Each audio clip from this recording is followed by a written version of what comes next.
Tracking the Tropics, powered by Bose Electric, will begin momentarily.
Tracking the Tropics, powered by Bose Electric, will begin momentarily.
From our hurricane headquarters, with real-time analysis from some of the nation's top meteorologists, this is Tracking the Tropics, powered by Bose Electric.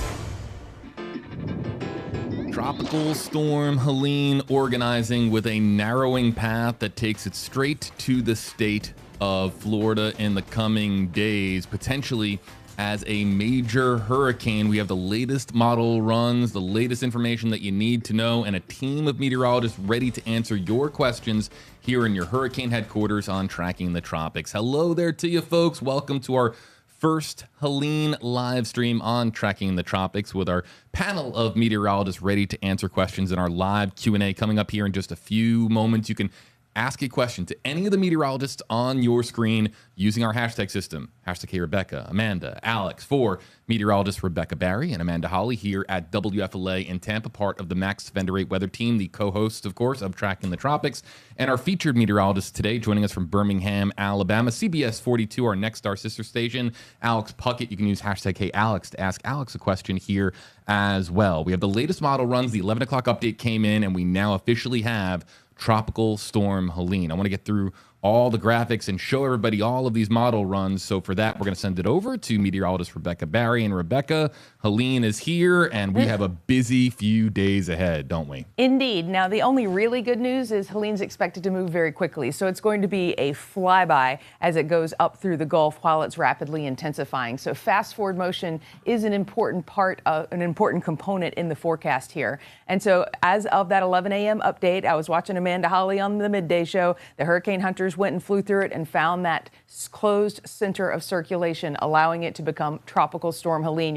If you remember yesterday, the hurricane hunters found the wind speeds, but not that closed circulation. And so it is now a tropical storm. It's moving over some of the warmest waters we have. It's expected to intensify into a Category 1 hurricane by tomorrow morning and then continue to intensify rapidly into a Category 3 hurricane as it passes just to the west of Tampa Bay and making a big impact on the Big Bend area. Of course, the track is for the center of the storm, meaning that the margin of error could mean the center of the storm tracks a lot closer to Tampa Bay or a lot further away from Tampa Bay. And this is such a compact storm that's going to make a big difference, just a matter of miles, as to who gets hurricane force winds and who just has kind of a rainy, blustery day. The good news is the forecast models continue to be in good agreement. Now, yesterday we talked about how we needed one good model run once the actual center formed to have an even higher confidence in that forecast. So that'll be this afternoon or this evening's model run, depending on how it's lining up, where those models get that fixed center position,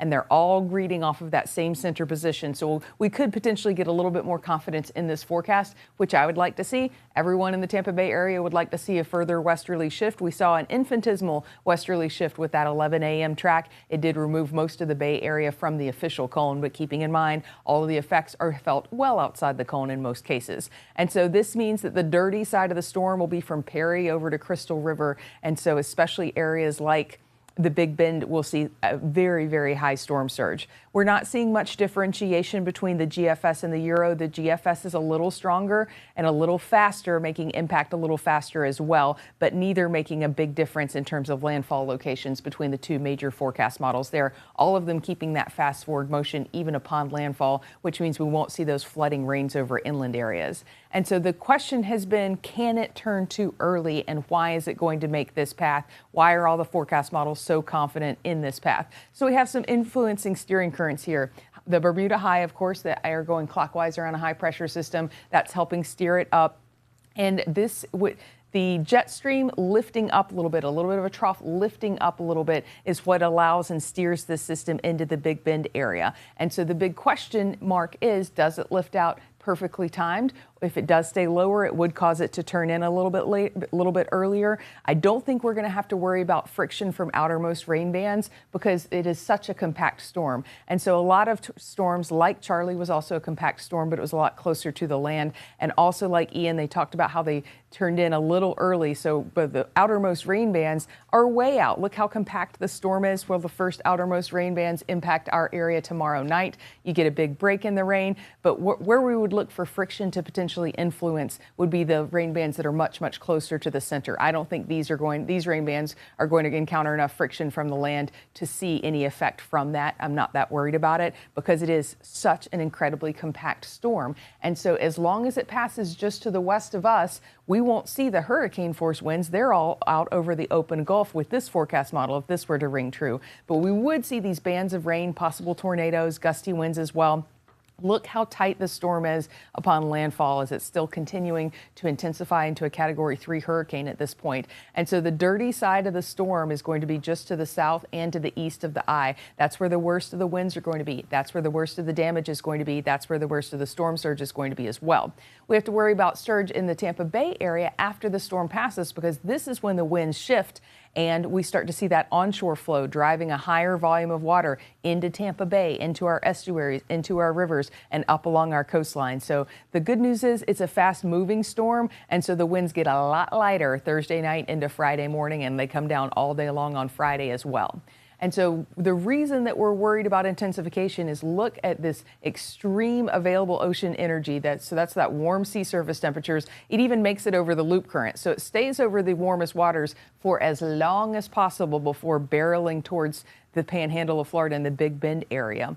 And so the storm surge numbers are alarming. We're talking 10 to 15 feet closer to landfall, 9 to 10 feet for Hernando and Pasco, 6 to 10 feet for Hernando and Pasco, 5 to 8 feet for Pinellas, as well as Tampa Bay down into Sarasota and Manatee counties. They do lower that to 4 to 7 feet for Sarasota County there. So the storm surge numbers are very, very high. The wind gusts are highest along the coastline. And so when we're taking a look at your wind gust forecast, we have some outermost rain bands pushing through, but the winds start to pick up in our southern counties Thursday morning, and then they start to spread. Once we get into the orange, those are 40 to 50 mile per hour wind gusts, and that's by the middle of the day on Thursday. And that continues to spread from the south to the north, and we even see on the edge here near Northport, along the coastline of Sarasota County there, we get into that 50, 60 mile per hour range, and that grows across Sarasota County, while the 40 to 50 mile per hour range grows across Pasco, Pinellas, as well as Hillsborough County. We start to get a little bit more of that 50 to 60 mile per hour wind gust range in Pinellas County, as well as in South Tampa, down near the MacDill Air Force Base, Manatee and Sarasota counties. And if you look very carefully on the edge here, now we're seeing that red, which is 60 to 70 mile per hour, 75 mile per hour wind gusts. And so once the eye passes us, that's when the winds shift and become onshore. So that's Thursday evening. So we could see some storm surge flooding and some flooding from onshore winds overnight Thursday night into Friday morning. That's when the worst of the winds are starting to pick up in Citrus County there, and you can see those catastrophic winds to well to the north of that, closer to landfall. But the winds will be much lighter on Friday, but they still continue that onshore motion, which will make for higher than normal high tides and potential high tide flooding. And on this forecast model, it's showing you where those 100 mile per hour winds are and how far they stay away from the Tampa Bay area. It's really hard for those hurricane force winds to make it onshore this far out with this compact of a storm, but right along our coastline could see those 75 mile per hour wind gusts. But the 100 mile per hour and the 90 mile per hour wind gusts in black and white here, they're going to be anywhere from basically from Cedar Key northward to Tallahassee upwards and on the edge of Panama City as well. So that's part of what's driving the storm surge. The low pressure is part of what's driving the storm surge. The wind gusts are starting to pick up on Wednesday night into Thursday morning. We could see some bridge closures as early as Thursday morning, that 40 mile per hour threshold. Now these are gusts, so it would need to be sustained, but we're starting to see gusts that could close some of the bridges Thursday morning into Thursday afternoon. It'll be most certainly by Thursday afternoon looking at some potential bridge closures as we get these really gusty winds along the coastline. Not as much gusty winds over inland areas. The winds are much, much more favorable for Polk County, Highlands County, Hardee, and DeSoto, and things get calmer quickly over the weekend as well. And so I'm not necessarily worried about rainfall with this one because it's such a fast mover, and it looks like the heaviest of the rainfall will be much inland of us, much north of us and inland of us. That's where the heaviest of the rainfall is. So really just the storm surge and those gusty winds are what I'm most worried about, other than a shift in the track, of course. That's the terrifying element, is if it were to shift further east. Yeah, we're all paying attention to whether it's going to shift west, shift east, now that it, of course, getting its act together. I want to bring in Alex here in just a moment. He's joining us from Birmingham. But first, Amanda's been in since what? Let me guess. 1:30, 2 o'clock this morning? About 3 this morning. All right, so you got in about 3 o'clock this morning. So you've been tracking this all morning long. What are some of your observations, Amanda? Yeah, I think, Rebecca kind of reiterated all of the hazards that we are going to see, especially Thursday and into Thursday night. So all the tropical hazards are at play for our area. So we're talking about tropical rains, but we're not talking about record rainfall here. I know we are, still coming off the heels of Debbie just over a month ago, where we did have record amounts of rain in portions of Sarasota and Manatee and saw significant flooding. So I'm sure a lot of folks down there wondering if that's possible. Again, I don't think we're going to see 18 inches of rain along the coast, but I do think 4 to 8 inches of rain is possible over that 24-hour period, something that we should be able to handle. The grounds are saturated. There are going to be some ponding on the roads with the flooding and the tropical rains that come through, but I don't think that we are looking at the same flooding event that we had with Debbie in terms of the rainfall. But Rebecca did talk about the coastal flooding, right? So she showed this map a couple of times, and these are high numbers. These are higher numbers than we've seen with the storms in recent years. This is worst case scenario. This does include the height of the high tides at the time. This would be Thursday night and into Friday morning with some of those high tides. Over the next 24 hours, we're going to be narrowing down some of these high tide times for you guys. So look for that coming in on our Wednesday. But really, the strongest winds are going to be in the panhandle where this comes ashore.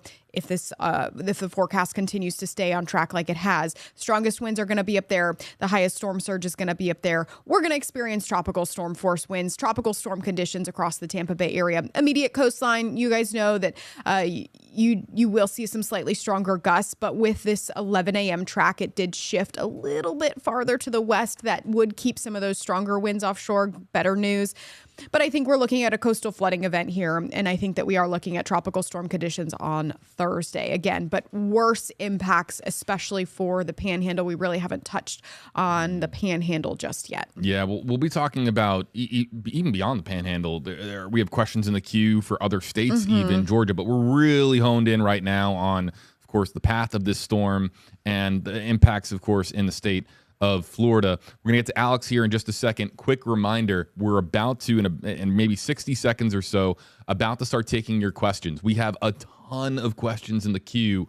We're going to get through as many of them as possible. So if you want to start punching in your hashtag, hey, Rebecca, Amanda, JB, Alex, questions, if you use our hashtag system, they will get added to the queue. We are going to go through a lot of these in the coming minutes. But Alex, let's bring you in here. You're joining us from Birmingham, Alabama, our sister station. What stands out to you about the latest models with Helene? Well, keeping an eye on that potential for rapid intensification, and we now have a tropical storm. This has been a little slow to develop, in part because it's been experiencing some southwesterly shear due to an upper level low. That seems to be backing off now, though, and so we do expect intensification to continue over the next 24 hours. Models seem fairly aggressive on pretty rapid intensification here, just over a 24-hour stretch as it moves through the Northwest Caribbean and starts to make its way into the Gulf. But you can see that jump there on the forecast track from the Hurricane Center going from 90 to 115 miles an hour Wednesday night to Thursday morning. So the potential there for this thing to be on a rapid intensification trend as it makes its way towards the Big Bend of Florida. And do want to say a silver lining that you guys have noted is it is fast moving. A good chunk of the Florida Peninsula, including spots from Tampa, Orlando, and points north, are very saturated. The stream flows are pretty high. So the fact that this is moving quickly hopefully helps mitigate the flood risk for the state of Florida. But this could cause some significant flooding issues further north into Georgia, especially up into the Appalachian Mountains. There could be some problems from this well after landfall as it moves inland. Speed, obviously, a significant factor. And we've got our first question that's coming in here about size. We're going to start now our meteorologist Q&A. Of course, this is what takes us beyond broadcast television. We can answer questions from the chat as long as you use one of our hashtags. One of those hashtags, if you use them with your comment, it basically means that you want us to spotlight your name and your comment on screen. So if you use a hashtag, folks, for any of our names, hey, JB, Rebecca, Amanda, Alex, we'll be able to feature your comment on screen like this starting now. Becca wants to know, hashtag Becca to Rebecca. All right. How big is the storm, as in width?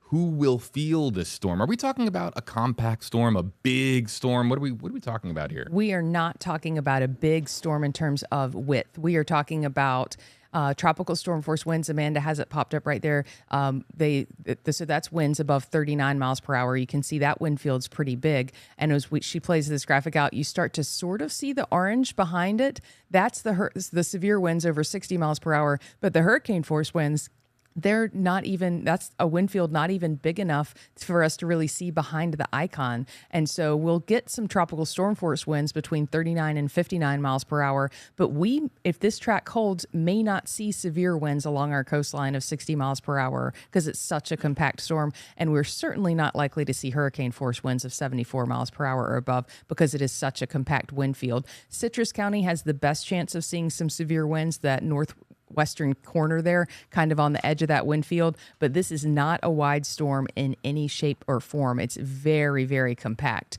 And that's one of the reasons it's probably able to undergo such a rapid intensification. It doesn't have much time over the warm waters there and away from the shear, but it makes the most of its time and with that compact wind field. And so we'll see very compact devastation once it makes landfall. Right. So yeah, compact area of those strongest winds. The tropical storm force winds, they usually extend out 100, 150 miles from the center. And I think that we will see those tropical storm force winds. But with this latest shift, it does keep most of the strongest winds off the Tampa Bay coastline. But we are going to see a small area in the panhandle, with the major hurricane force winds. We are now in the live Q&A section of the program. I want to remind everybody that we've got on WFLA.com a ton of resources. You can also go to trackingthetropics.tv. We have things like school closures, local governments calling state of emergencies, just basically closures in the public sector. We've also got our real-time Wobble tracker there that we'll try to spotlight at some point later on in this stream. We're here to answer as many questions as we have, and we've got a lot coming in now from Sarasota. Vanessa, #HeyAmanda. How bad do you think it'll get for Sarasota by I-75, specifically asking about the winds? And we're gonna do a 2-for-1 here, Amanda, coming your way, and Rebecca as well. Sierra wants to know in the comment section, #HeyRebecca, Sarasota County issued an evacuation for Zone A for tomorrow morning. Should we expect the same in Hillsborough? So we've got Sarasota, Hillsborough questions coming in, you guys. Yeah, so I'll start with, I have the winds pulled up here. So what kind of those wind speeds we'll take a closer look. I want to just kind of zoom in on our coastal counties, because coastal county, Sarasota, Manatee, we are going to see those strongest winds. And you can see there's some reds showing up here. That's upwards of 60, 70 mile per hour, but these are wind gusts. So they're brief bursts. And I think this is really going to be confined to the immediate coastline. If you're at I-75 in Sarasota County, we could see 1 or 2 gusts in that 50 to 60 mile per hour range. But I want you to remember, we sometimes see that in, an afternoon thunderstorm. If we see shifts closer to us in the track, though, these strengths could go up a little bit. But note the timing. This is Thursday evening, seeing some of those stronger gusts. This is a similar forecast for Hillsborough and Pinellas County. We're looking at the strongest wind gusts right along the immediate coastline. And then you can see the graphic there where it says an onshore wind. As soon as, and Rebecca noted this earlier, as soon as the center of the storm passes north of your location, that wind's going to shift onshore. That's when we're looking at that strongest push of water. And then evacuations, Rebecca and I were also talking about this just a little bit ago. We've seen evacuations with the storms in the past. I do think that we could see the same, if not slightly higher water levels with this storm as the forecast current thinking. So are evacuations possible in Hillsborough County? Yes. Yeah, especially Zone A. Yes. Yeah, a list of evacuations, folks, as far as the zones. Make sure you know what zone you're in. And it's all on WFLA.com. And we're also going to point you in the right direction with press conferences, a lot of different advisories coming out from your local state government, your county government. So be on the lookout. It's all on WFLA.com and trackingthetropics.tv. Guys, can we bring up the GFS and the Euro? I want to explain this to our audience for those who are unfamiliar. And Alex, we're coming your way with this next question. The GFS, we'll go full screen here if we can. The GFS is the American model, right? And the Euro, of course, is the European model. The Euro model has gained a reputation in years past for being the really reliable model, which is kind of ironic because it's, of course, coming from Europe. You would think that the American model, the GFS, would be the go-to social media model, but the Euro has developed such a loyal following in years past. So this question comes in, Stefan, from Stefan to Alex. Alex, they want to know what's most reliable or more reliable in the models, the GFS or the Euro, in your opinion? It just depends on the day. It depends on the storm. These models, sometimes one of them's operating better than the other. I would say with this particular event, there's not a huge difference between the two. The GFS a little bit faster and a little bit stronger, but both of them have landfall in a similar spot. I would tend to say that I would lean higher with the intensification, closer to the GFS, maybe with the speed and the intensity this time around, just because of how warm the water is, how favorable the environment is for intensification as this moves through the loop current and into the Gulf. Let's get to the next question, and it comes... Oh, okay, you guys ready for the money question? Yeah. This is the money question. Okay. All right, this is the question everybody wants to know. Mm-hmm. All right, and Daisy is asking the question that's on everyone's minds, because we see more model consensus, right? Mm-hmm. But #HeyAmanda, #HeyJB. You explain this now, Rebecca, in your talking about the steering currents, right? there's science behind why the tracks have such consensus, and I'm glad that Amanda is bringing up the spaghetti models here. Look at the consensus that we have with these spaghetti models. That means that all of these models have tremendous agreement when it comes to predicting where exactly Helene is going to go. But we have seen in the past hooks. Yep. So back to the question here from Daisy, is there any chance that this can shift to the east? So, Rebecca, you explained this really well just a few minutes ago. We've got two steering currents at play. We've got the jet stream that's diving down to the south, and we've got this steering area of high pressure. Right now, that high pressure is keeping Helene down in the Caribbean. That's why it's only moving northwest, not necessarily due north. Over the next 24 hours, that high pressure backs off, and we see the jet stream dive down. So it's essentially, I'm going to try and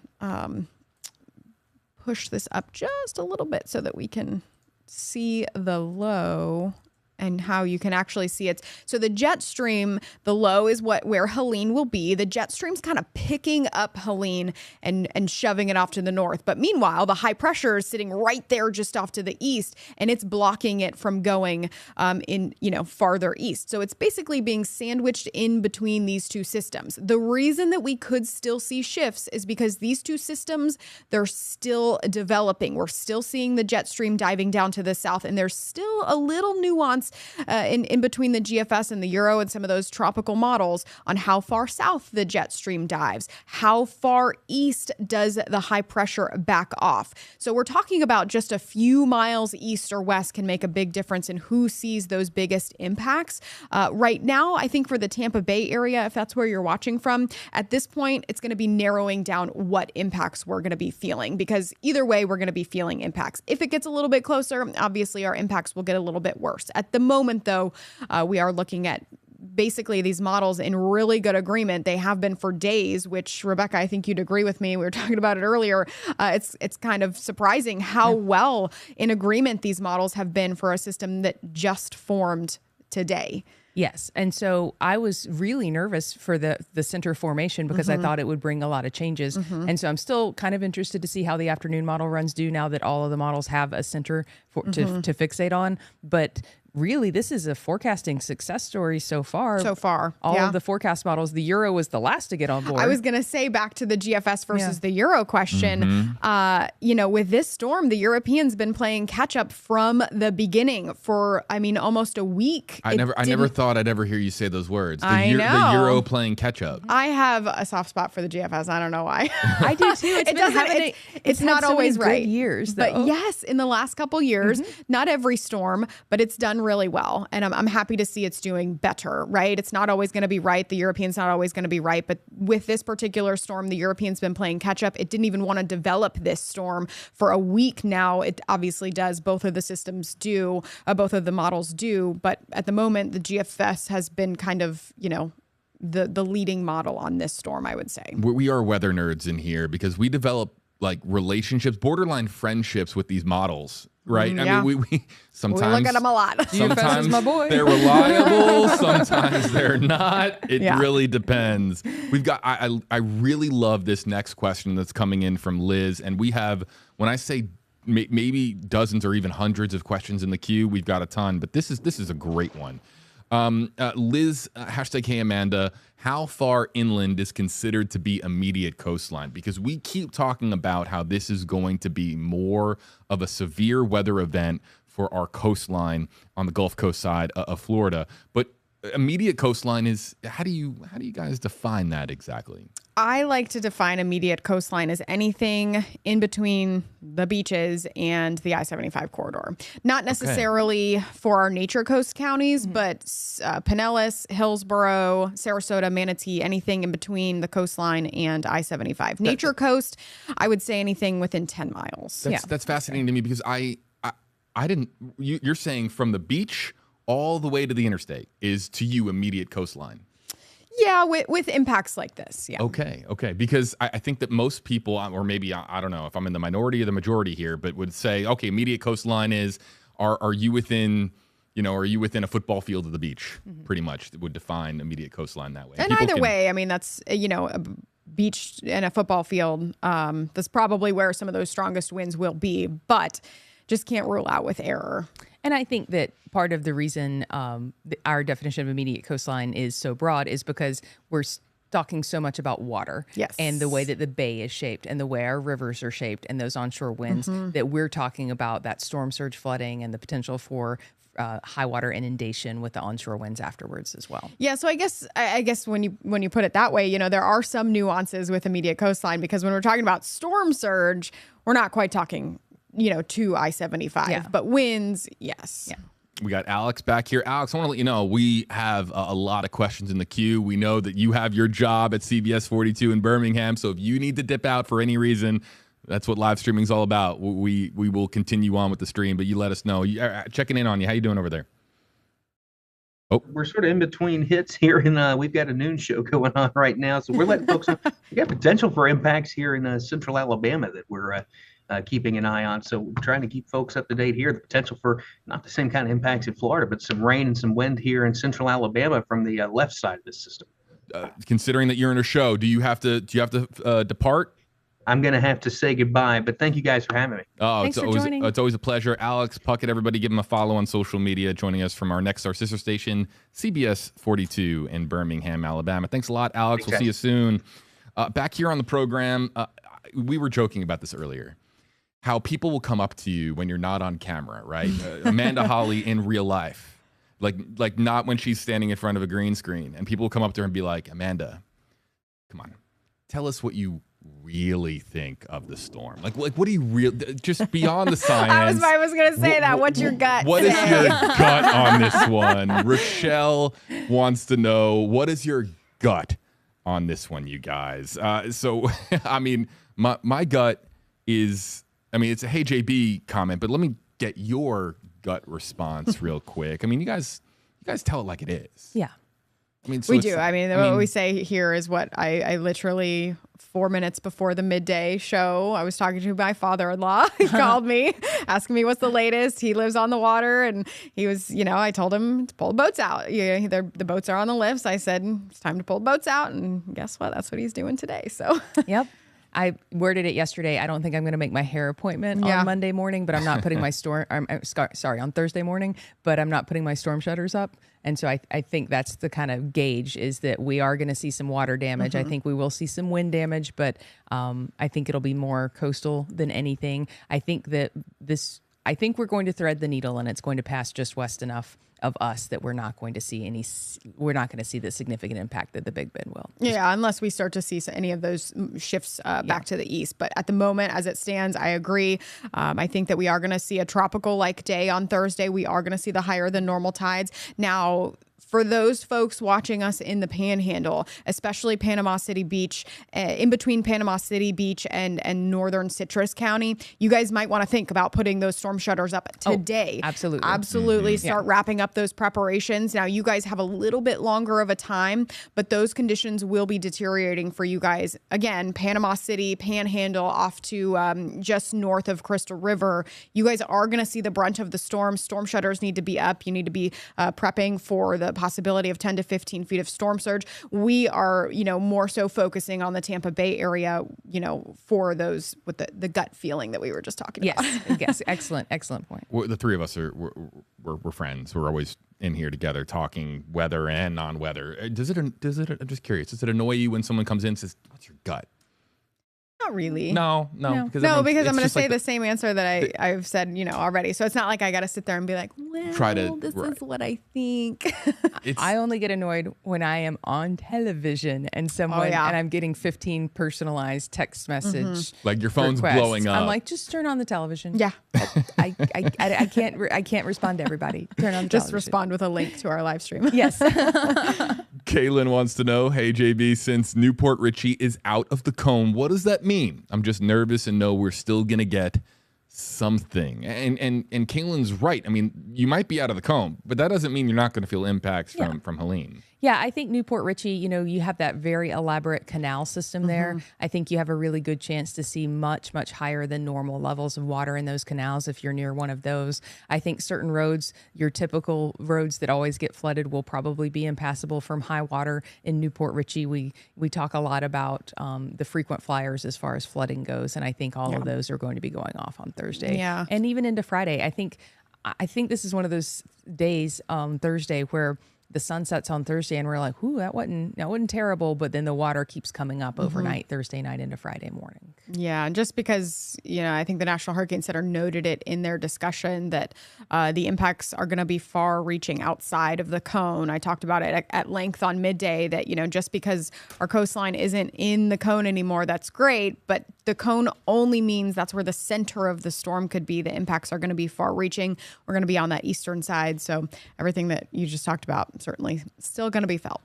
Got a lot of questions coming in about Tampa, of course. And look, a lot of that is going to be because that's one of the most populated cities in the state of Florida. The Big Bend isn't as populous as, let's say, the Tampa Bay area. Kira wants to know how you're feeling about Tampa. Dina wants to know, hey, JB, what are the chances of this hitting the Tampa Bay area? And certainly there will be impacts in the Tampa Bay area, which really is a region of the west side, the Gulf Coast side of Florida. But as far as Tampa impacts directly, you guys, look, we're going to feel it. Yeah, I think we're going to feel it. I think there will be some power outages. I think there will be impassable roads in South Tampa, especially. But I mean, we do that on a Tuesday during a thunderstorm sometimes. Right. I think Bayshore Boulevard's going to flood. I think that West Shore Boulevard's going to flood. I think it's going to be a rough Thursday, but I don't think it's anything like what it could be if that storm were to turn. Yeah. So the graphic that's kind of up right now, I don't know, JB, if you can go full screen. I updated this prior to getting the 11 a.m. track update. So this is kind of reasonable worst case scenario for our area if the storm were to kind of make landfall right in that, that point of the Big Bend. Okay, so we could even maybe, if we continue to see confidence in the forecast, we could probably bring this down. I would 10%. like to lower these numbers if the latest suite of models that come in stay on the forecast. We'll probably lower these numbers. Okay, so you're thinking like 4 to 7 for storm surge? Yes. Okay, perfect. Let's get to YouTube. Hi YouTube. We're gonna take some questions from YouTube as well. We're live on a couple different social media platforms as well. YouTube audience, we're gonna be doing a lot more streaming on YouTube Live, Facebook Live. We've been doing streams, of course, over the last several days, even into last week. So if you're joining us, welcome into the Stream Center, your hurricane headquarters for tracking the tropics with Rebecca Barry, Amanda Holly, the meteorologists on our panel. We had Alex Puckett on earlier. I'm JB Biunno. I'm the one fielding the questions with our hashtag system. They are the ones who are answering the questions that are coming in. And sometimes it's not even just questions. Sometimes we just get, some love, like from Marvin, hashtag Hey Rebecca, saying miss you. In Jacksonville, of course, Rebecca Barry, formerly of weather team in Jacksonville. Yeah, I did 15 years in Jacksonville. I love my Jacksonville people. I was just there this weekend. You're always going back. You really. My husband fishes there, so he's literally on the St. Johns River catching giant bull redfish right now. So fishing popular in Florida, no doubt, and it's also popular in Florida. Ooh. Halloween Horror Nights, theme parks in general. Yeah. Marvin wants to know as well. You got tickets for Thursday night. Look, just plans in general. In the coming days, it doesn't look good. No, so many things just start closing on Thursday. Even things that could stay open don't feel like they're going to do a great business because people are kind of hunkered down. Ooh, it's the first hunkered down of the season.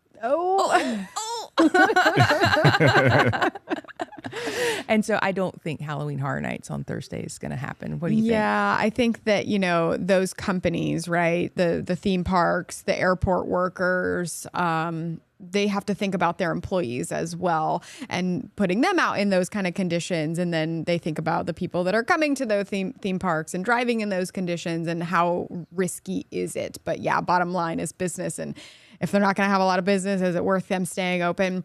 Again, getting a lot of question about flights. I don't think that we're going to see a ton of flights in and out on Thursday, especially in Tampa. Orlando. Shout out to Josh Benson's parents who are supposed to land on Thursday. I don't know what it is. Thursday. There's a lot of people flying into the Tampa area on Thursday. It's not a great day. Guys, do we have that one graphic that shows the number of storms that have hit Florida in recent years with all the different tracks. Can we pull that up? Florida's been hit with, look, Florida quite literally sticks out like a sore thumb in the ocean. So it's going to get hit with hurricanes. Just the way that the map works, like the way downward that geography works. Yeah, more of a downward thumb, a thumbs down than a thumbs down up. to hurricanes. There you go. Check this. This is a great graphic, and thank you to Amanda and the morning team for putting this together. Gotta give a shout out to Lee Span. She made this one in between our hits. Look at all of the different paths and some similarities here. Michael, Debbie, Adalia, Ian, Irma. That brings up the next question here from Bessie. Says, "Hey JB, doesn't this remind you of Ian?" So if we bring up this graphic, we'll look here at Ian. Ian is the tan, or I guess that's an aqua. Yeah. Let's say the aqua line. And yes and no. Ian and Helene look to be similar in that they're coming from a similar point of origin. But Ian really had this cut across the state and really hitting our neighbors to the south more in Fort Myers and Port Charlotte.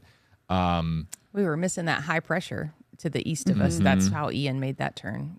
That high pressure should theoretically block Helene from taking a similar path. This looks more like Adalia than it does Ian. And really, Michael.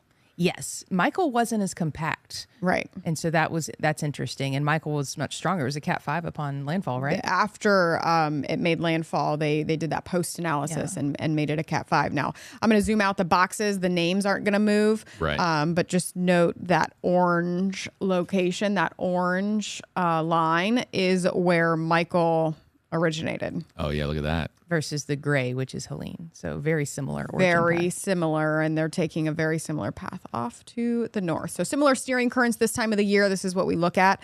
That area of high pressure that's kind of backing off right now.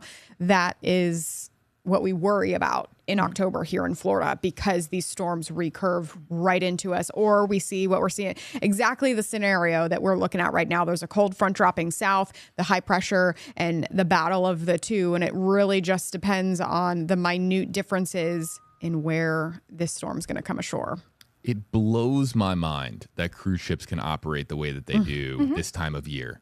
Yeah. These development zones are just always filled with cruise ships, and somehow they navigate around these forming storms or storms that have formed and are trekking in the direction of the United States or the Yucatan. Yeah, they're expert level at driving around these systems. They're like the opposite of hurricane hunters. Shout out the cruise ship captains and everybody out there that navigate our waters safely this time of year. It's pretty wild how science has come so far that allows them to be able to do that.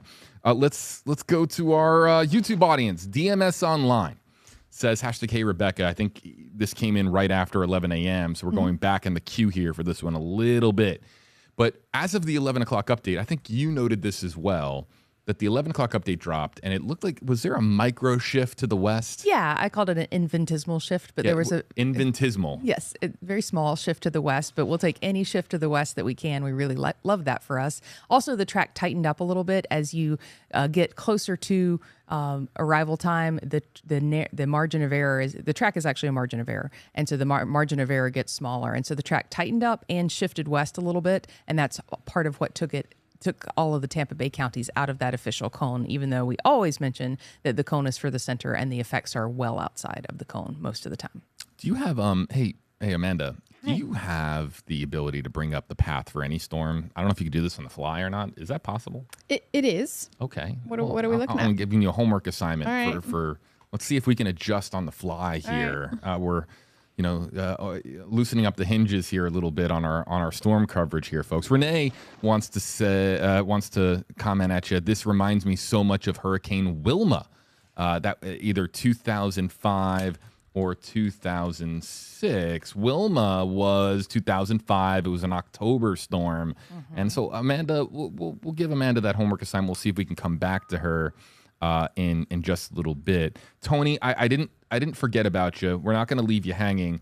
Citrus County is the comment here from Tony. What do we expect in Citrus County, Rebecca? Citrus County will most likely get the worst of what we're going to see because of their proximity to that landfall location. Now, it's not with the current track, it's not going to get anything like what we're seeing with the landfall location because it is so compact. But if you have a chance to see hurricane force winds, it would be northwestern Citrus County.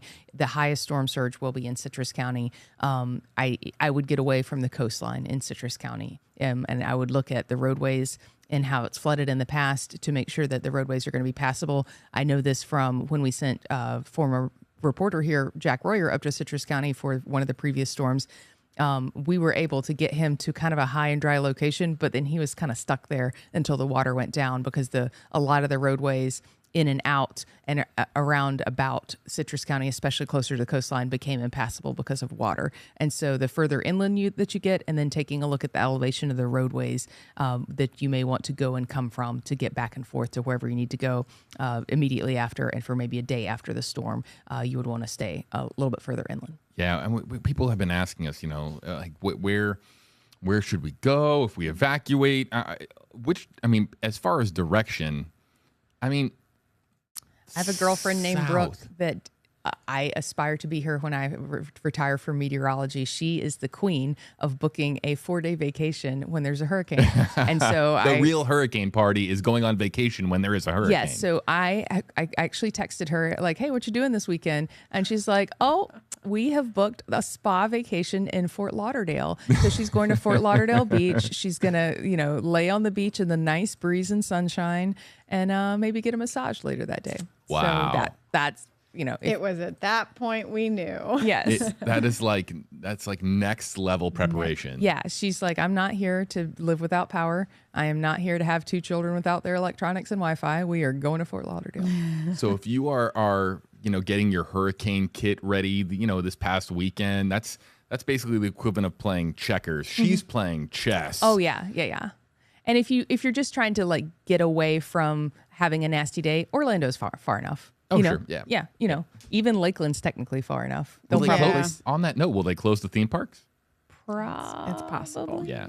So it's not like a vacation to Disney World is really on tap or Universal or anything like that. Well, there's the Brook plan, which is, Fort Lauderdale. But if you're just trying to not have to live without power for a day, book the Holiday Inn in Orlando, you'll be fine. A spa massage sounds pretty good right about now.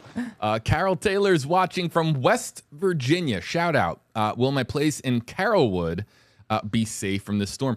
Again, so many people will be joining us on stream from other states because they either have property in Florida or they have that aunt or uncle or grandma or grandpa. All those beautiful trees in Carrollwood. That's what worries me. Oh, I love the trees there. And with our wind gusts getting in that 40, 50, 60 mile per hour range, I do worry about some down trees in Carrollwood. Yeah, saturated ground, down trees. Let's come back to Renee because I feel like Amanda has completed her homework assignment. Renee says, this reminds me so much of Hurricane Wilma, and it was 2005.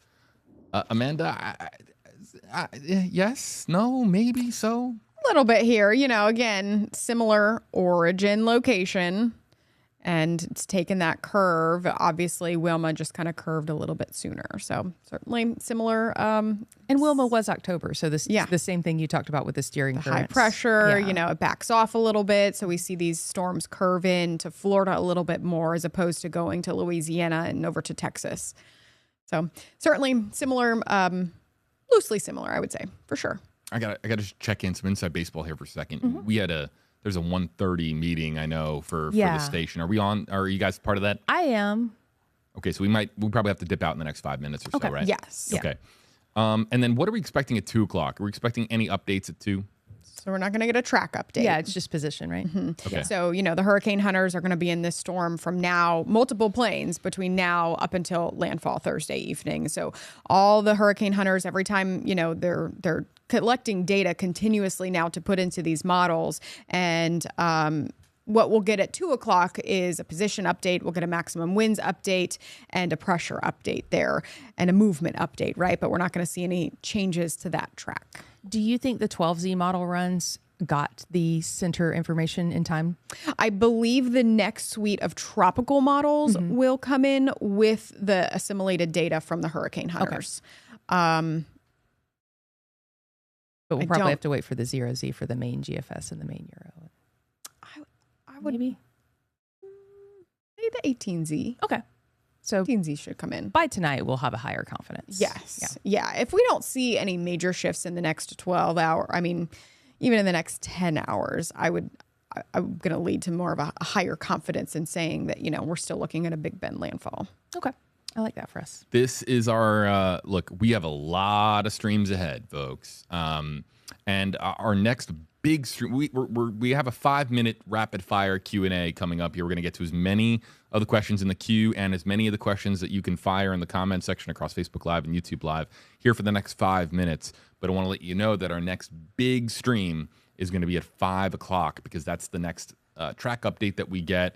And that's going to be significant. That's going to be the first track update that we get after the formation of this storm, after the NHC has officially named Tropical Storm Helene. So will we have movement to the west? Will we have a track shift to the east? That 5 o'clock update Eastern time will be significant, and we will be live on Facebook, YouTube, WFLA.com, tracking the tropics.tv with meteorologist Eric Stone to break down that track update again at 5 o'clock Eastern. Let's get to the final questions in the queue. You can type them in now using hashtag Hey Rebecca, Amanda, or JB, and we'll get them in over the next 5 minutes or so. Jonathan says, I've seen a lot of models go contradictory to the NHCs going on a more eastern track. Is this going to be another Idalia situation, but maybe a little more southern Big Bend landfall? I'd like to caution everybody, be careful what you see on social media. Not only are you going to see, certain posts be made to try and, pique your curiosity, but also at the same time, check the timestamp on some of those posts. You might be seeing a post from several days ago that shows a different track. And Jonathan, not saying, I'm sure you're a smart guy, not saying that you're looking at a post from several days ago, but from this point forward, the timestamp on a track is just as valuable as the track itself, so that you know what you're looking at from the NHC or any other particular model. But are there models showing west, east jogs? I didn't see any. The icon was the easternmost, and even it has shifted back west. So have you seen any shifting? No, maybe they're talking about the ensembles is the only thing I can think of that, are a little bit more spread out than the concise tropical models.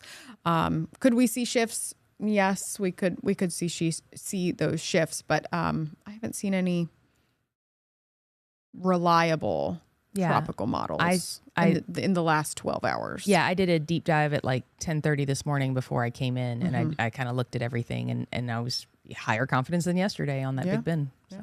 Let's get to the next one. It's from Kevin. Hashtag, hey, Amanda, should I put up my storm shutters in Parrish, Florida? Yeah, we've been talking about this. I'm not putting up my storm shutters at the moment. I think that I'm most concerned about coastal flooding in our area, just like we've seen with the past few storms. And, if we see a major shift back to the east and we see these wind speeds, these forecast wind speeds increase anymore, maybe you should think about that. But we'll know more in the next 12 hours. But at the moment, I'm not putting up my storm shutters. This is a really important one, and it comes in from Lorraine. Lorraine says, what about the Tallahassee area? Now, not only is Tallahassee very much in play and up there as potentially an impact area for a major Category 3, hurricane, but also you think of all the students up there at Florida State, right? So parents out there might be a little bit on edge. Absolutely. And so I was talking to our producer, Naisha. You guys might know her from our Rooted in Progress show. She's made an appearance there. She has a family member there, and they're going to come down and spend the couple of days with her because Tallahassee is not a good place to be on Thursday into Friday. No, I mean, right now I have the wind gust forecast model pulled up, and I know that the white kind of goes off the legend, but that is Category 3 strength wind gusts in that region, Tallahassee region, that apex of the Big Bend, Thursday night and into early Friday morning as this comes ashore. That's going to be probably one of the worst places at this point. Yep. Let's go to Kayla. We'll try to pick up the pace a little bit here. Kayla, hashtags for us all. Should Ruskin be worried about storm surge on the water? Yep, especially once the eye passes us and those winds shift and become onshore. Let's go to Chad.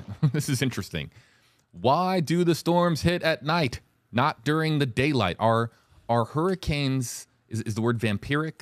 I don't know how to say it. Do we have vampire storms that only come out at night? Is there any truth to that? I don't think so, but I think that there have been a couple of studies done that it just happens that way. I don't think there's any reason behind it, but it does seem like a lot of storms happen at night. I will say Ian, though, made landfall at 3 p.m. in the afternoon. Yeah.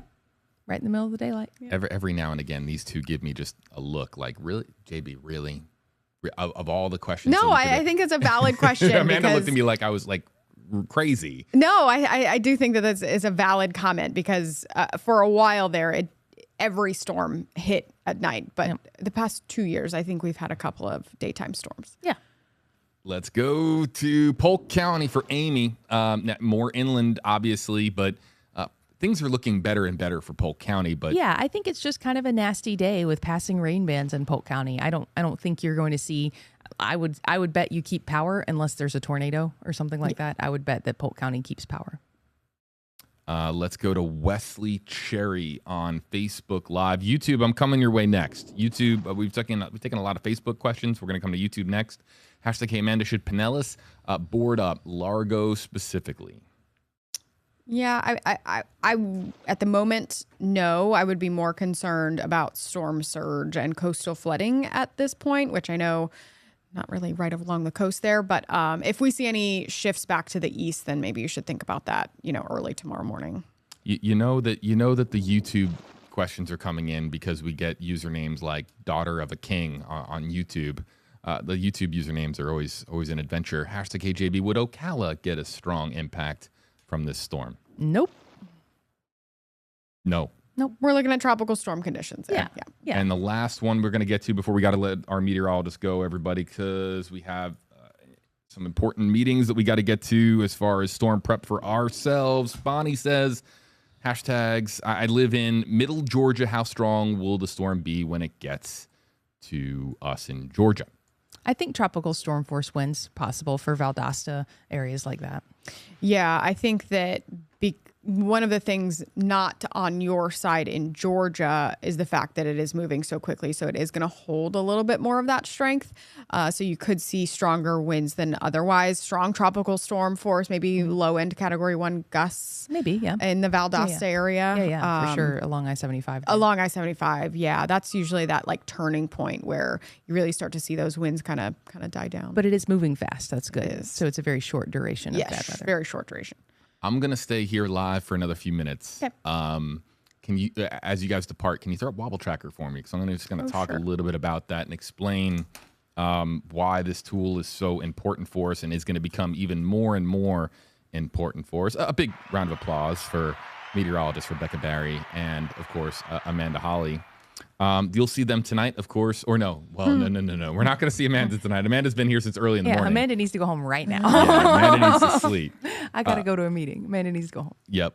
And so Rebecca will be on air with Chief Meteorologist Jeff Baradelli tonight on WFLA, of course, your NBC station right here in Tampa Bay, Florida. And I'll be live here at 5 o'clock with Eric Stone. But before we depart here on the stream for now, Wobble Tracker. Okay, this is going to be a really important tool as this system organizes and gets closer to Florida. I want to explain the Wobble Tracker and a little bit of how it works so that everybody... Say that again? It's not going to keep moving. Okay. The way the graphic's built. Right, we'll have to... Yeah, I got you. So here's the thing with Wobble Tracker and why it is such a vital tool. It allows us to basically keep tabs on how the storm is performing in relation to the National Hurricane Center track. Wobbles off the track are significant because one wobble could be just a coincidence and a self-correction is possible. So if it wobbles to the east once, right, that could be something where, look, it could wobble back west and then it's a correction as we call it on stream. And sometimes we'll pay very close attention to the Wobble Tracker and almost do play-by-play with it because every time that we get an update with the Wobble Tracker, we'll notice whether or not it's wobbling in the same direction, every time that there's an update. And that when you have 2, 3, 4, even 5 wobbles in a row in one direction, that's more than a wobble. All of a sudden, we have an emerging trend. And we pay close attention to this with the wobble tracker so that we can pay attention to exactly whether or not we have wobbles versus trends. Debbie was significant. Debbie, we saw several wobbles occur consecutively that amounted to a hook with Debbie in real time. And that hook proved to be quite consequential for Florida. And while in the grand scheme of things, it might not seem consequential, but if you're in a certain section of Florida, if it's your neighborhood, it's your home, it's your town, and a wobble could be a significant difference between the eye wall hitting you or the eye wall missing you. So wobbles will get more and more important in the hours ahead. The wobble tracker itself is streaming on WFLA.com at all times from this point forward throughout the week so that we can monitor wobbles as the system gets closer to land. Wobbles right now are somewhat interesting, but it becomes more consequential really once the storm clears the Yucatan and actually starts heading in that north by northeast direction towards the peninsula. That's when wobbles really start to become a focus for us, because we are going to hone in on whether or not it's wobbling east towards Florida, wobbling west more towards, let's say, the Alabama Gulf Coast. These trends are going to be really important in the days ahead. And so while our streams will be, built around the advisories at 11 o'clock, 5 o'clock, AM, PM, Eastern time, the Wobble Tracker will be streaming full-time on WFLA.com or on Tracking the Tropics TV, and it's an invaluable resource for us and for you to know, are we seeing a shift? Wobbles that add up equals a shift. So we'll be paying very, very close attention to it in the days ahead. All right, that's it for my lecture on the Wobble Tracker. You can find it right now on WFLA.com. But for people in our comment section saying, hey, JB, is this going to move to the west? Is this going to move to the east? If you want to pay attention to that, the Wobble Tracker will help you. And I want everyone to understand how the Wobble Tracker works, because it can be a little bit difficult to understand what you're looking at. You find the eye of the storm, the actual satellite imagery, and you're looking at the eye. And if the center of the eye moves off the track, that's a wobble. Now, we don't have, the system is still really organized, even though we have Tropical Storm Helene, and even though we have, of course, rotation now as it moves a little bit more, in our direction. It's still getting its act together. It's still organizing and gaining strength, gaining momentum.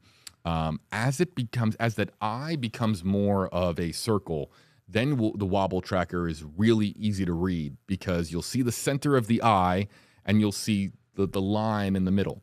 Basically, imagine a circle with a line through it.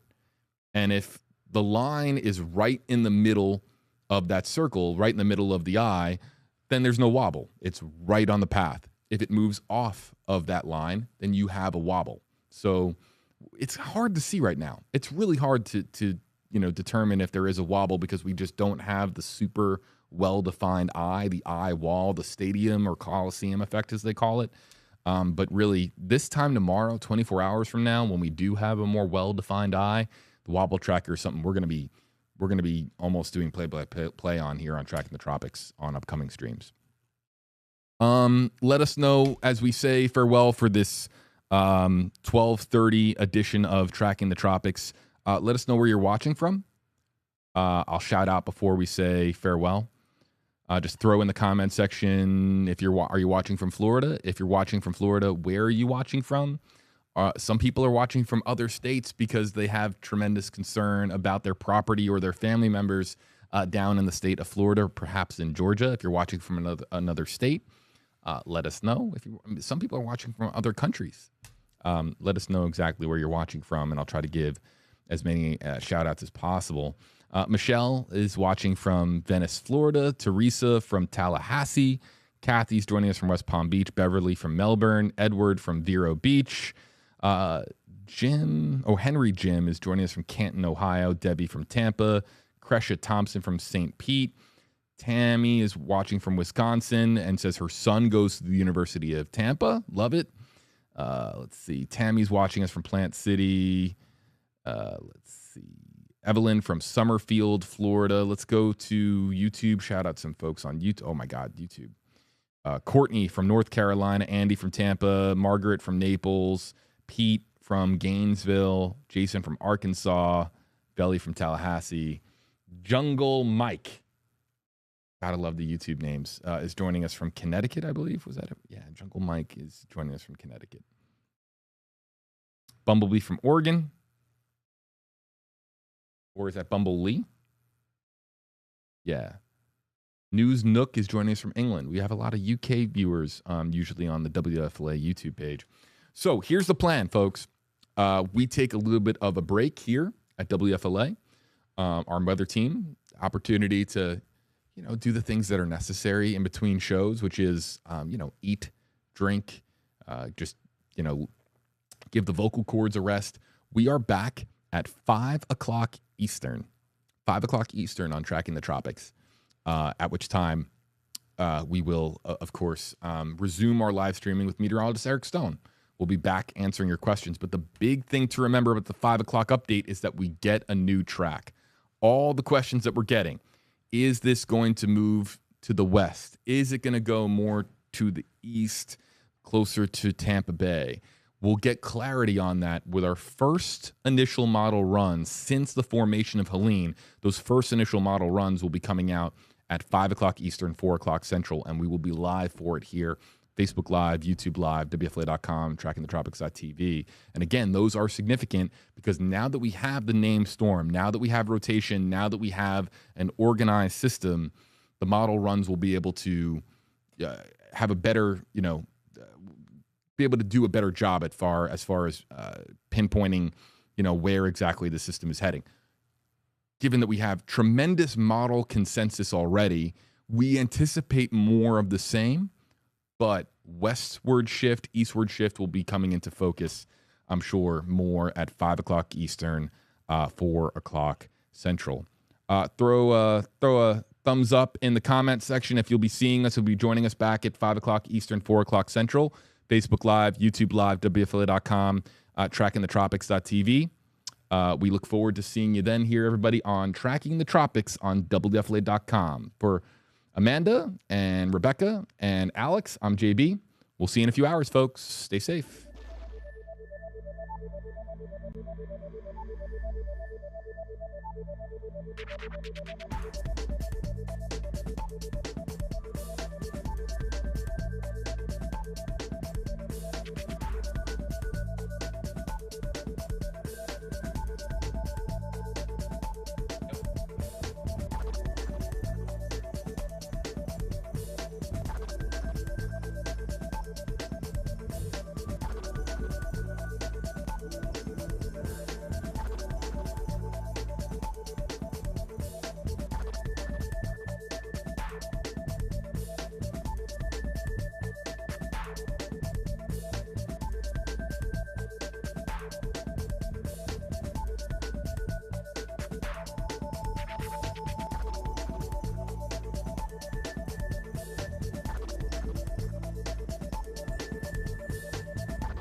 Tracking the Tropics, powered by Bose Electric, will begin momentarily.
Tracking the Tropics, powered by Bose Electric, will begin momentarily.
Live from our hurricane headquarters with real-time analysis from some of the nation's top meteorologists, this is Tracking the Tropics, powered by Bose Electric.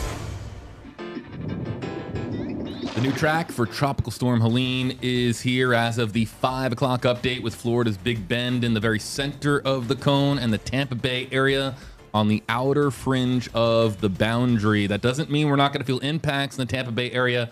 Per this latest update, we're live with the latest model runs and a live Q&A here on Tracking the Tropics. Live once again with Max Fender 8 meteorologist Eric Stone here with you in the Stream Center. I'm JB Biunno. The 5 o'clock update has just come in. Eric, we're going to send you right over to the wall so we can break this down, get to it, and look at the newest track, the newest cone from the National Hurricane Center. All right, once again, this has strengthened just a bit. Now it's a 50-mile-per-hour storm, and really not much else has changed. The pressure did slightly lower, so it is showing signs of strengthening, still moving to the west-northwest around 12 miles per hour. So taking a look at the cone, you can see that it's still expected to make landfall in the Big Bend area. If this cone did shift, it was ever so slightly to the east. I think it resembles more of the cone from 11 o'clock this morning. But as you can see, the Tampa Bay area may be outside the cone, but we're still going to feel the impacts if this does take this track toward the Big Bend area. After moving pretty close to Atlanta as a tropical storm or depression. So a lot of rain and wind as far north as the Tennessee Valley in the coming days. two features we're looking at, a high pressure right here and a cutoff low. And what's going to happen is Helene is going to move right in between these two systems. In fact, the circulation from this cutoff low is going to propel Helene a little bit faster to the north and northeast over the coming days, and then actually merge with this low later in the week and into the weekend.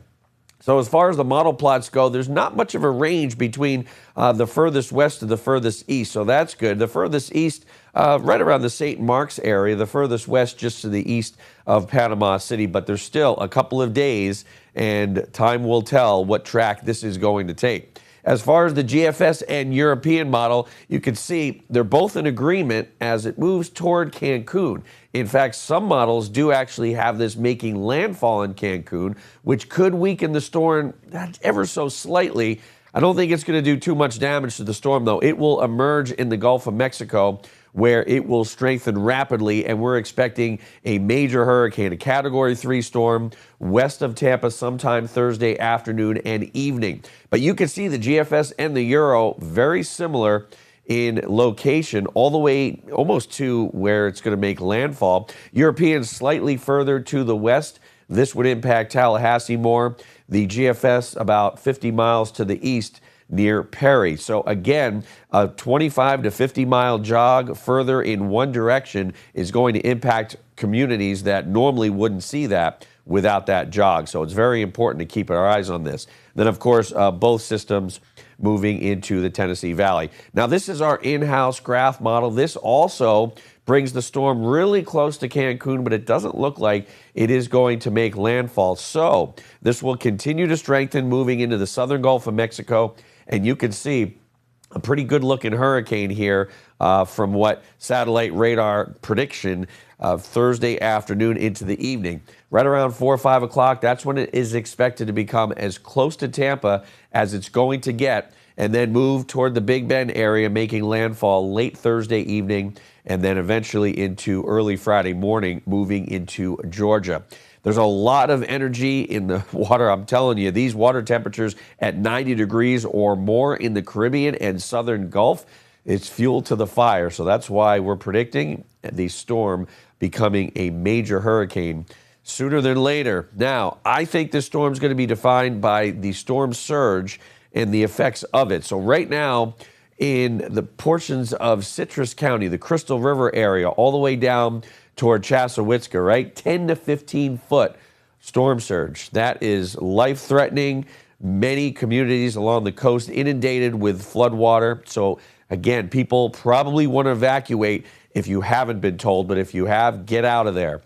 6 to 10 feet from, it looks like Hernando County all the way down toward Pasco County, including Newport Richey, and then 5 to 8 feet in Pinellas County. That does include Tampa Bay itself. So we're going to have a lot of flooding along Tampa Bay because of that bottlenose effect. A lot of water being pushed into a smaller area. So places like Oldsmar and then in downtown Tampa toward Bayshore, we're going to see a lot of flooding.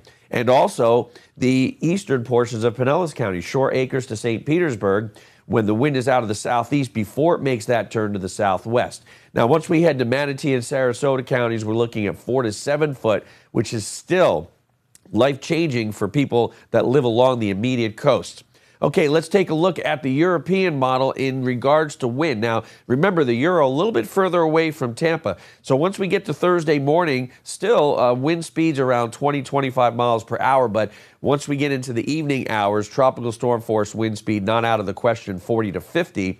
And then by Friday, things start to calm down. Now, the GFS model, a lot closer, right? So let's see what it does. Thursday morning, talking about wind speeds around 30, gusting into tropical storm force, and then tropical storm force wind 50 to even 60 miles per hour with gusts well above that. And of course, by Friday morning, this is a fast-moving storm.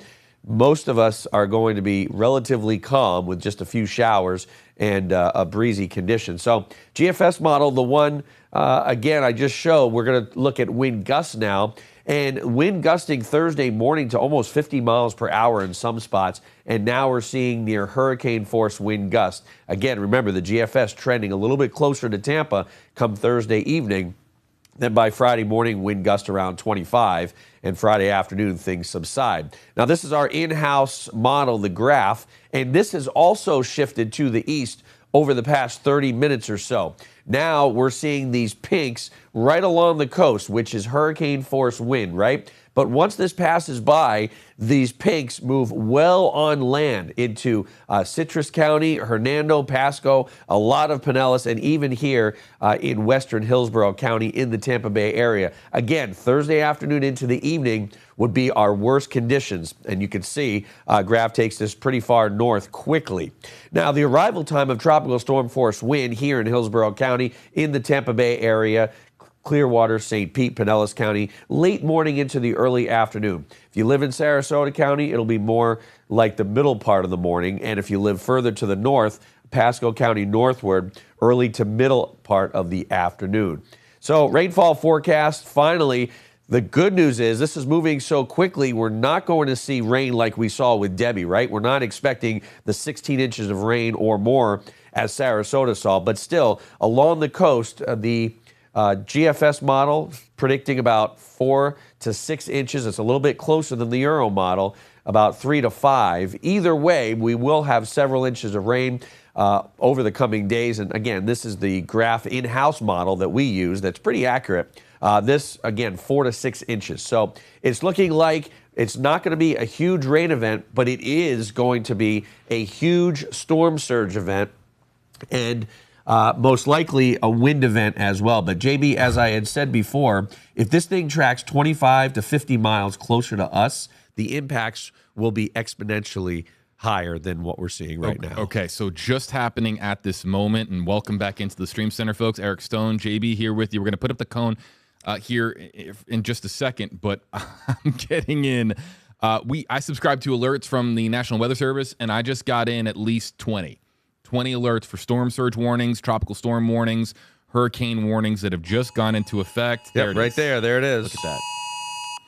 So I'll read this. National Weather Service, a storm surge warning is in effect for this area for the danger of life-threatening flooding. This warning is issued up to 36 hours before hazardous conditions begin. Urgently complete efforts to protect life and property. Follow evacuation orders if given for this area to avoid drowning or being cut off from emergency services. So an entire new set of warnings and watches have just been put into effect for the Tampa Bay area and beyond, that coinciding with the 5 o'clock update. It sounds, obviously, the alert sound is, makes your adrenaline go up, right? It gets your heartbeat going. But everyone just kind of calm down, relax, everything's okay. It's just a matter of us getting the 5 o'clock update. And, this is still a system that is truly organizing well to our south. But here's the big thing that stands out to me, Eric. And perhaps you can advance the graphics. Let's show the spaghettis here. And then I want to take a look at the GFS and Euro. It's wild to me that we have such tremendous model consensus at this stage in where this storm is. That it's a very narrow cone. And the spaghetti models, which all show different model runs for what Helene is going to look like. Check this out. Look at how they are almost universally in agreement. A span of maybe 50 miles or so in Florida's Big Bend, maybe, closer to Panama City Beach is some of the westmost models. It's pretty wild that forecasting has come so far that for at least this storm, they're all pointing really in the same direction. There's usually those fringe outliers, Eric. The ones that shoot off to the west. We just had one, yeah. Shoot off to the east. Run. They all agree that this is where the storm is heading. And if you could show the GFS and Euro as well, that's, I think, the next graphic. Mm-hmm. Check this out, folks. The American model and the European model almost in complete lockstep. Mm-hmm. And this is attributed to just forecast science coming a long way. Now, it doesn't look good if this storm suddenly beelines it to the east or takes a wild turn to the west, but all the science and all the data that has been collected up until this point, Eric, points to this being a big impact for the Big Bend of Florida. Yeah, that's right. So, you see the model plots and they are in agreement and we say, wow, this is incredible, but it has to verify. If this storm tracks 50, 70 miles east of where you're seeing all these tracks, then what good was it, right? Because even though they're all tightly packed, we want them to be right. We don't want to have to keep adjusting and adjusting because, like I said, 25-mile difference is going to mean feet of storm surge, tens of miles per hour in regards to wind, and inches of rain. So hopefully, these models at least stay here or even trend to the west. But for now, this system's moving to almost due west right now at 12 miles per hour. It's going to almost hit Cancun and then make a hard right turn and then move again 100, 150 miles away from Tampa. For the models to be in agreement with all of those variables, that is pretty interesting. So all those warnings and watches, we'll make sure that they're shared on WFLA.com. Unless, Eric, sometimes we have a graphic that's loaded up that shows all the current watches and warnings. I don't know if that's I'm not sure if I have it on this computer. All right, that's something that we can work on for everybody in the hours ahead. I want to get to the live Q&A. And Eric, maybe if we can go back to the track so that people that are just joining the live stream and just finding us, they have the opportunity to see the latest cone.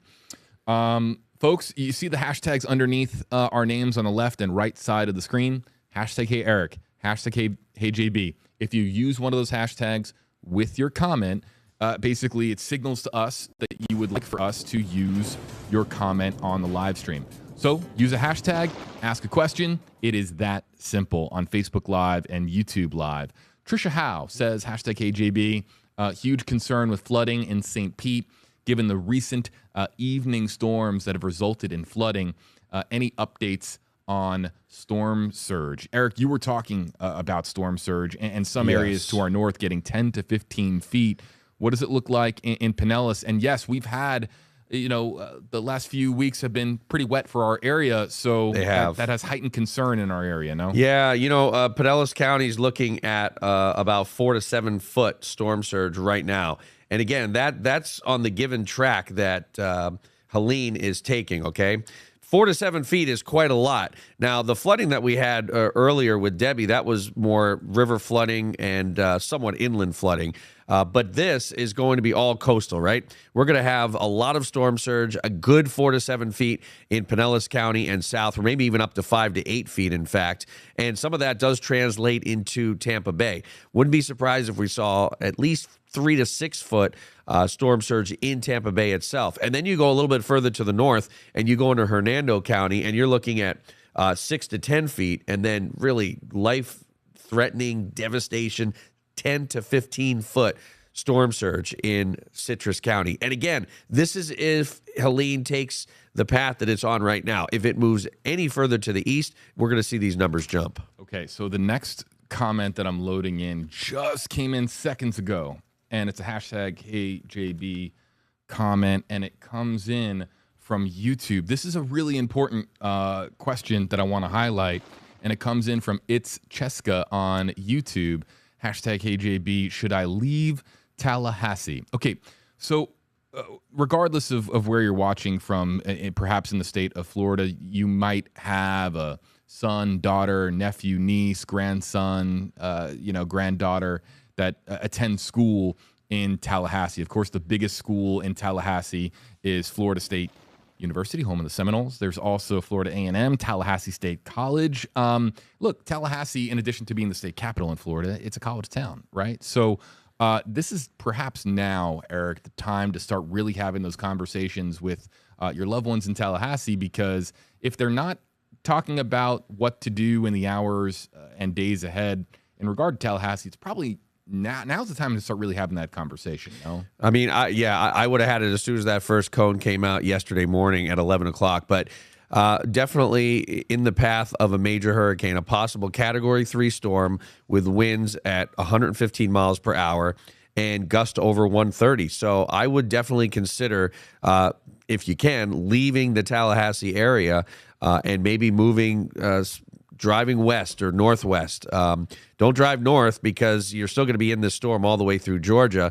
And I do think that if this shifts at all, it would shift a little bit to the east. So I think a more northwesterly drive would be safer for folks in Tallahassee. All right, let's get to this question. Comes in from Jason Peters on YouTube Live. We're taking questions from YouTube Live and Facebook Live with hashtag Hey Eric or hashtag HeyJB.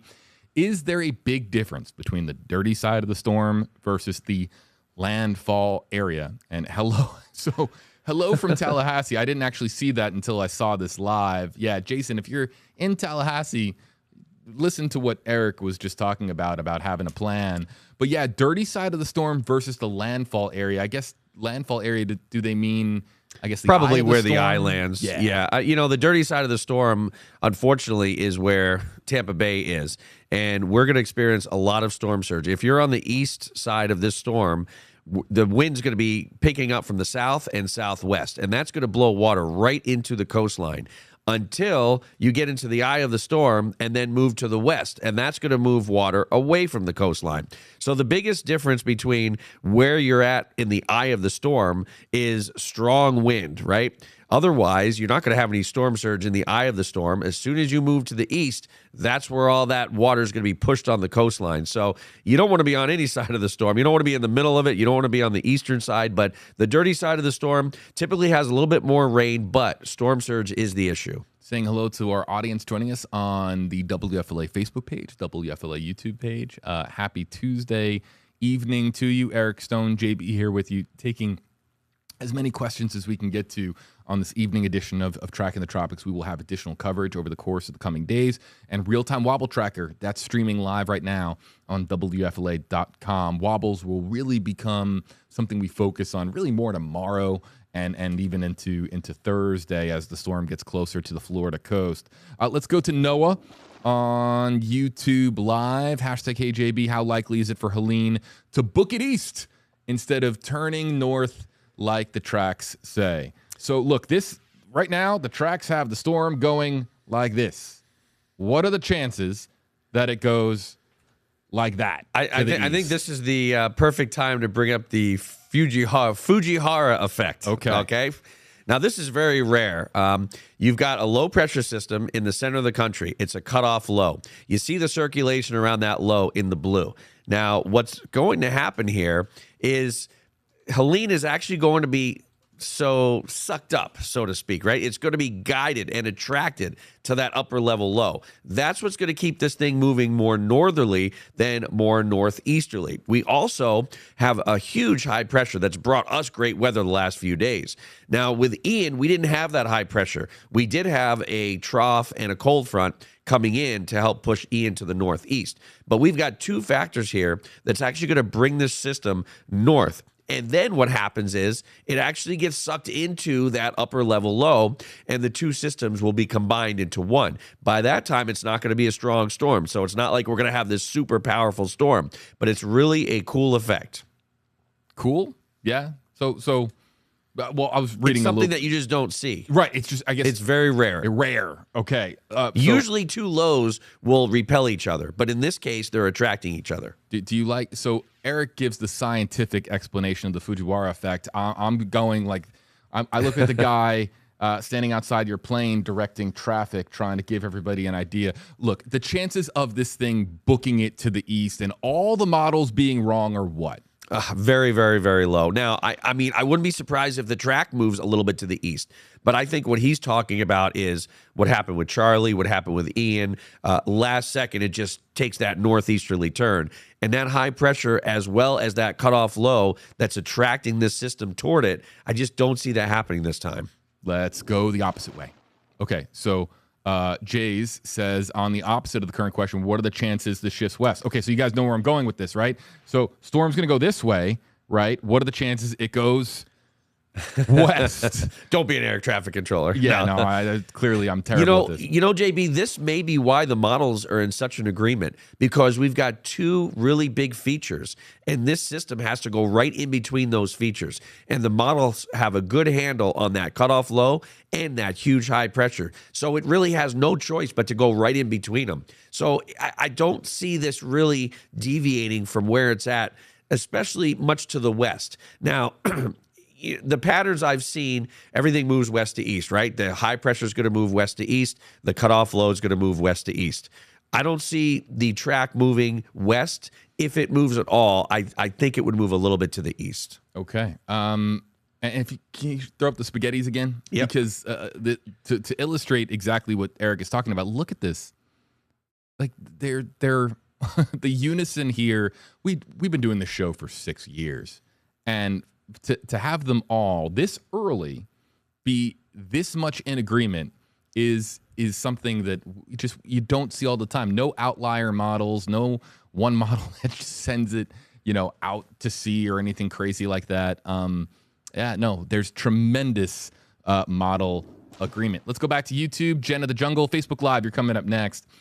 Do these phone alerts mean we should evacuate? No.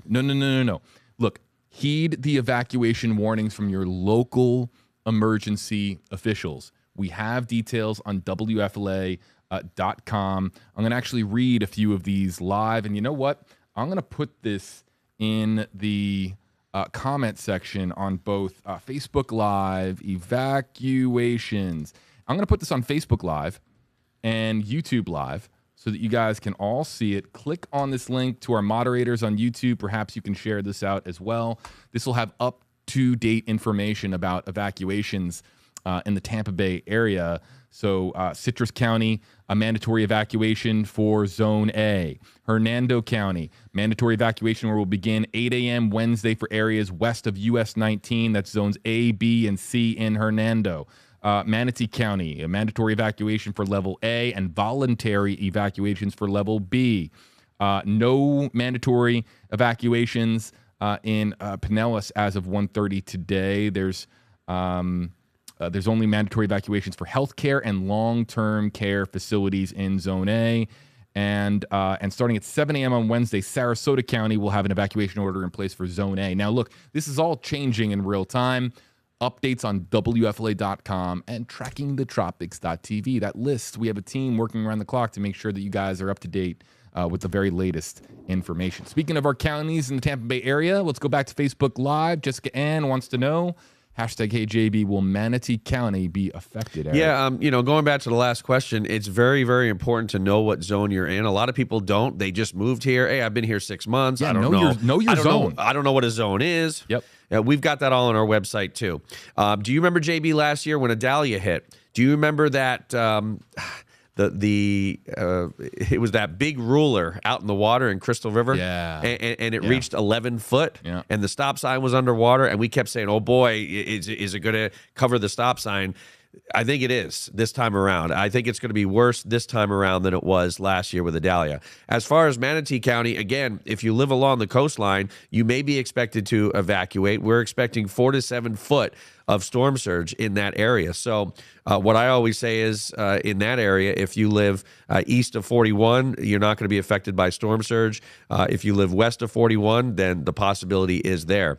So it depends on where you're at in Manatee County. If you're closer to the coast, you might want to find a place inland. Okay. Katie Blanchard, #HeyJB. What's it looking like for Northport and Charlotte County? So once again, Charlotte Harbor is a mini Tampa Bay, right? You've got a large area of water in the Gulf of Mexico being pushed into a smaller area. So depending on where you are in Port Charlotte, if you're on the southern edges, if you're near Charlotte Harbor, you definitely could experience several feet of storm surge. Otherwise, we're not expecting anything in the Northport area like Ian of rain, and I don't even think you'd see tropical storm force wind gusts in the Northport area. I think you're far enough inland and away from the Gulf. So you'll spare a lot better in this case than folks up north.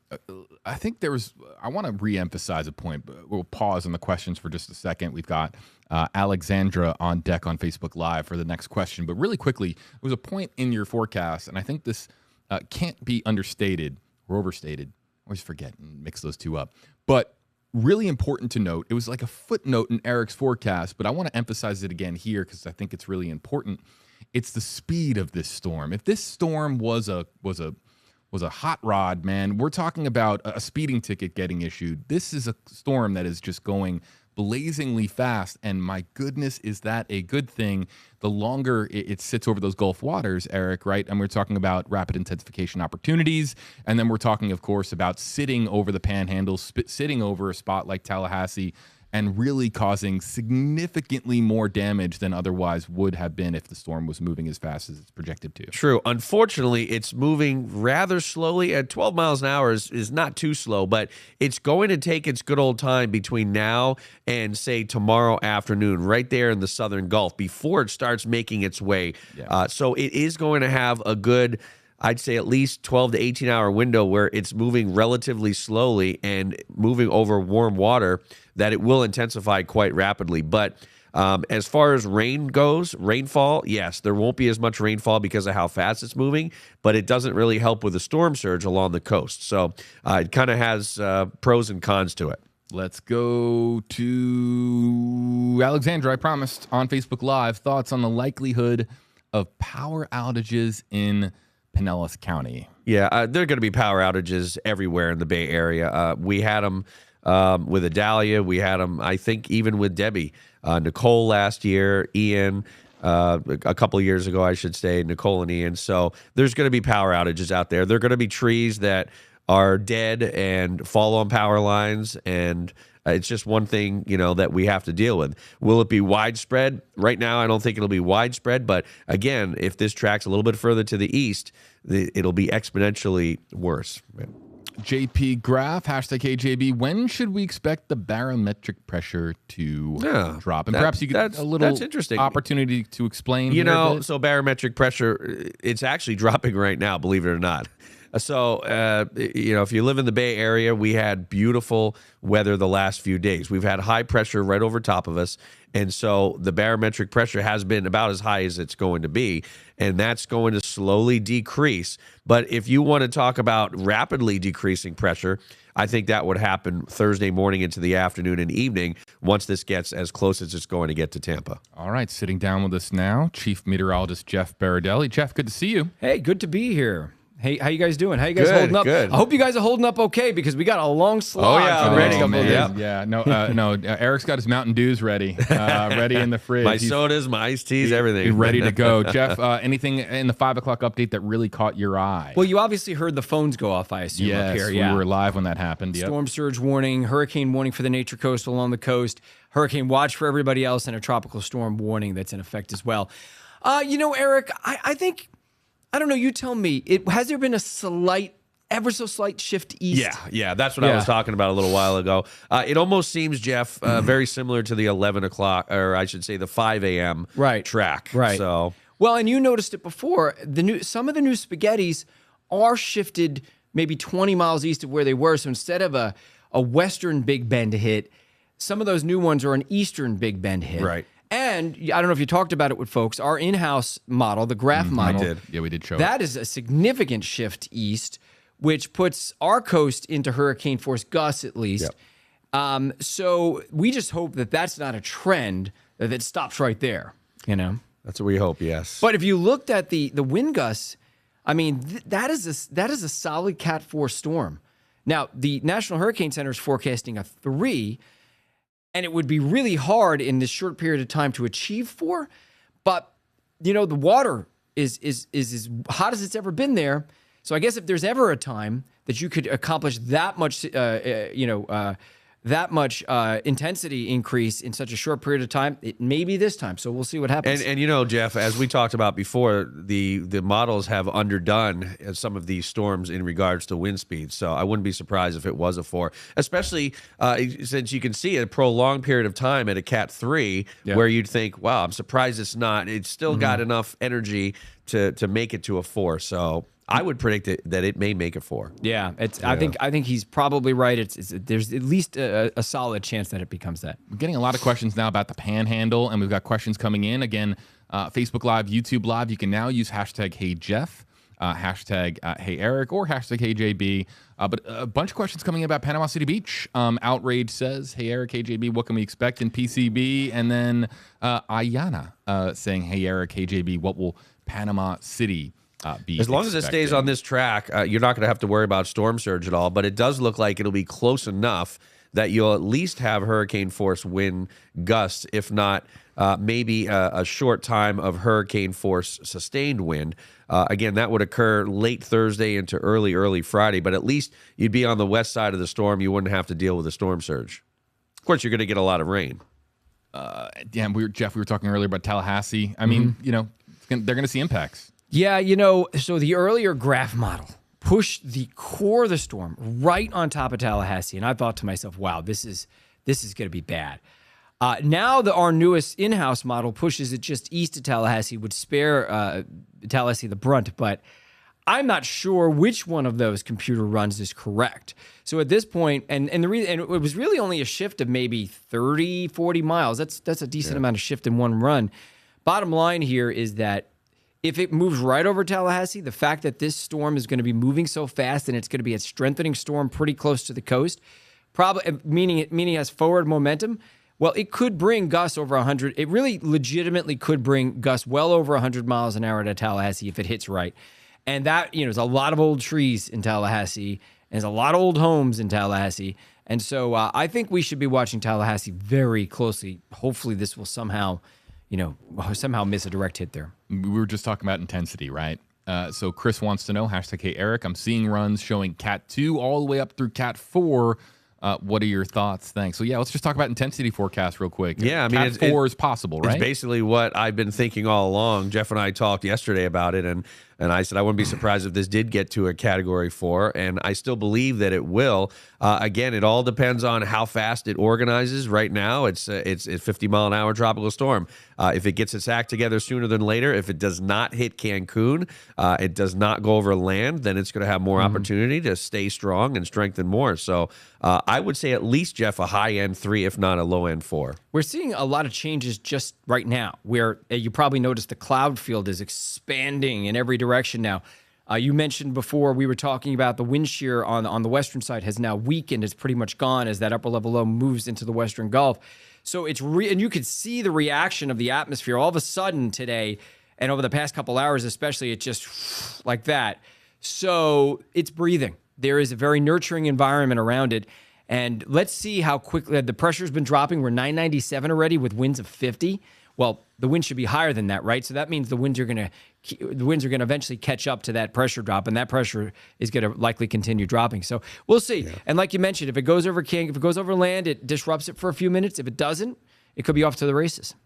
Let's go to Cara Bear. Has been very patient, wanting to know updates about Sarasota. So, the coastal counties, a big difference if you live along the immediate coast versus if you live, say, east of 41 in Sarasota County. So, again, they're looking at a possible 4 to 7 foot storm surge. Maybe not quite as much rain as you might think. That's good news for the folks that got 16-plus inches of rain with Debbie. But, again, if you live along the immediate coast, you want to pay attention to evacuation orders. And next up, Gabrielle says, #Hey JB, will Pensacola be highly affected with the current models? It's interesting because we were talking about earlier, you guys being on the dirty side of the storm. So the dirty side of the storm is going to be that east to east southeast section of the storm itself. But the other side, what is is it the clean side? What do you call the non-dirty side? The better side to be on? The better side to be on. Yeah. So if you're on the better side to be on, if you're in Pensacola, what's the impact? Pensacola may not get much of anything. No. I mean, the way it looks right now, Panama City is going to be on the edge of some strong gusty winds, but they may miss out on the strongest winds. In fact, that's the way it looks. And then Pensacola, I don't think there's going to be much of anything other than just a breeze. Honestly, the eastern side of the storm is probably in terms of the severe winds, probably 2 times or more larger than the western side of the storm. Right. Let's go to Jennifer, Facebook Live. Polk County. We've had a lot of questions today about Polk County. So the inland counties, again, will fare a lot better because this is moving so quickly. They don't have to deal with storm surge, and it's far enough away that they're not going to experience hurricane-force wind gusts. Tropical storm force, yes. But, again, inland counties, they may only see a couple of inches of rain out of this as it's moving so quickly. I have to wonder if the Big Bend area has like a hurricane magnet the past 2 years. I mean, think about it. Idalia went over the same area. Yep. Debbie over the same area. And here we go again with Helene over the same area. And if you recall last year, we did a graphic that showed that Idalia was the strongest storm that the Big Bend had seen in like 100 years or some ridiculous, like it had never happened before. And now all of a sudden, a year later, another storm headed exactly in the same direction that could very well be as strong, if not stronger than Idalia. 2 years in a row. I mean, what are the chances of that? We had up the graph, or we were talking about the graphic earlier, just the past storms and so on and so forth. We keep getting hit hard. Meanwhile, Miami has been spared, right? I mean, it's the opposite of what you might expect, but this is the way it goes. Sometimes you get cycles with more storms in the Gulf, and then you get cycles with more storms on the East Coast. So maybe we're just in a cycle right now. I think the last storm that threatened the East Coast was Dorian, which it never made it there. It's but years ago. And how many years ago was that? I can't think of any storms after Dorian. No. Thank goodness Dorian missed. I mean, Yes. that was a monster. It was a monster several years back. So mind-blowing to me that nobody in the chat, at least with a hashtag comment, there might have been some other non-hashtag comments, because I only see the comments with our hashtag system. So no one has mentioned the T word today. T word. I'll see if the chat knows where I'm going with this. But yeah, anytime you're talking about hurricanes, especially on the dirty side of the hurricane, you have the opportunity for there being tornadic activity, right? So, Jen of the Jungle, this is the first question all day long that we have had on YouTube or Facebook Live that I have seen asking about the potential for tornadoes with this system. I guess the reason we don't really emphasize it as much is because it's a given with any tropical system. Right, Whether it's it's a expected. tropical, it could be a weak tropical storm, and you'll get spin up. So obviously, the tornado threat is there. Isolated tornadoes. They're not going to be EF3s, like the center part of the country. But yeah, the possibility of spin ups are there with every hurricane. So, let me ask you this: where is the likelihood for tornadoes the worst? On the east side. Yeah, definitely. And we oftentimes see them a little bit more often on the northeast side than we do on the southeast side, although it's possible. But usually the east side is favored. And as the storm is coming in, less so as the storm is moving out. So we're looking here at the cone in the center of our screen, right? Now the cone represents anywhere where the center of the storm could travel. Right, based with a error of, what was it, Eric? 66% or so. So yeah, 66% or 2/3 of the time, the center of the storm will pass within that cone. But that also means there's a 33% chance that the center of the storm could pass outside the cone. So that essentially the cone is made with circles, which are the distance of the typical error 2/3 of the time. Does that? I probably didn't describe it exactly, but Eric, we were talking about this earlier. It's basically 70% of the time, but that's 5 days out. And right now we're talking about 2 to 2.5 days here. But within a 5-day cone, 30% of the time the storm will be outside of that cone in that 5-day period. So if you looked at Ian 5 days out, I'm not sure Fort Myers was in that cone. I know they were very close. They were always right on the very edge. Yeah. So that may have been one of those 30%ers. So with this cone, right, and back to the conversation about tornadoes, even if this, let's say, goes down the center of this current cone, which is about 100 miles west of Clearwater, the chances of tornadic activity in the Tampa Bay area it's going to be the same. In fact, oftentimes we get more tornadoes on the outskirts of the hurricane than we do in the center. That was exactly what I was getting at, because I feel like, and I didn't know if it was true or not, that sometimes the outskirts, the fringe outskirts of a hurricane can produce as much tornadoes, if not more tornadoes, than closer to the eye wall. Can I go weather geek, weather nerd on you for a second? Are you sure? By all means. All right. Yep. Do you have a pocket protector on you? Oh wait, I have a little. You got one. I have a handkerchief. Yeah. Okay. All right. So the way it works with hurricanes is that as you get closer to the center of the hurricane, all the thunderstorms in that core are sharing the energy that goes in. So essentially, a lot of the energy is imparted to the spinning of the core of the storm. Whereas on the outside of the system, you have a lot of individual thunderstorms which are separated by a distance such that they can individually spin. Whereas closer to the core, it's essentially one big thunderstorm, and the energy is really just circulating horizontally like that around the core of the hurricane, not the individual thunderstorms that would need to spin to cause tornadoes.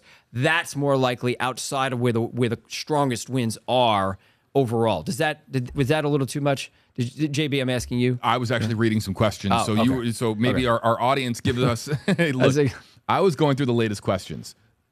Give us a thumbs up or a thumbs down. Do you folks, remember? if Do you that remember, made- Jeff, the storm? I think it was a sea storm. It formed in the Bay of Campeche 3 or 4 years ago, and it produced tons of tornadoes in Orlando. One was right in downtown Orlando. I don't remember. And I believe it was either 3 or 4 years ago. But think of how far that was. That was several hundred miles away from the center, and it still produced tornadoes in Orlando, further inland. I mean, the individual thunderstorms need to spin, and they can't individually spin near the core, right?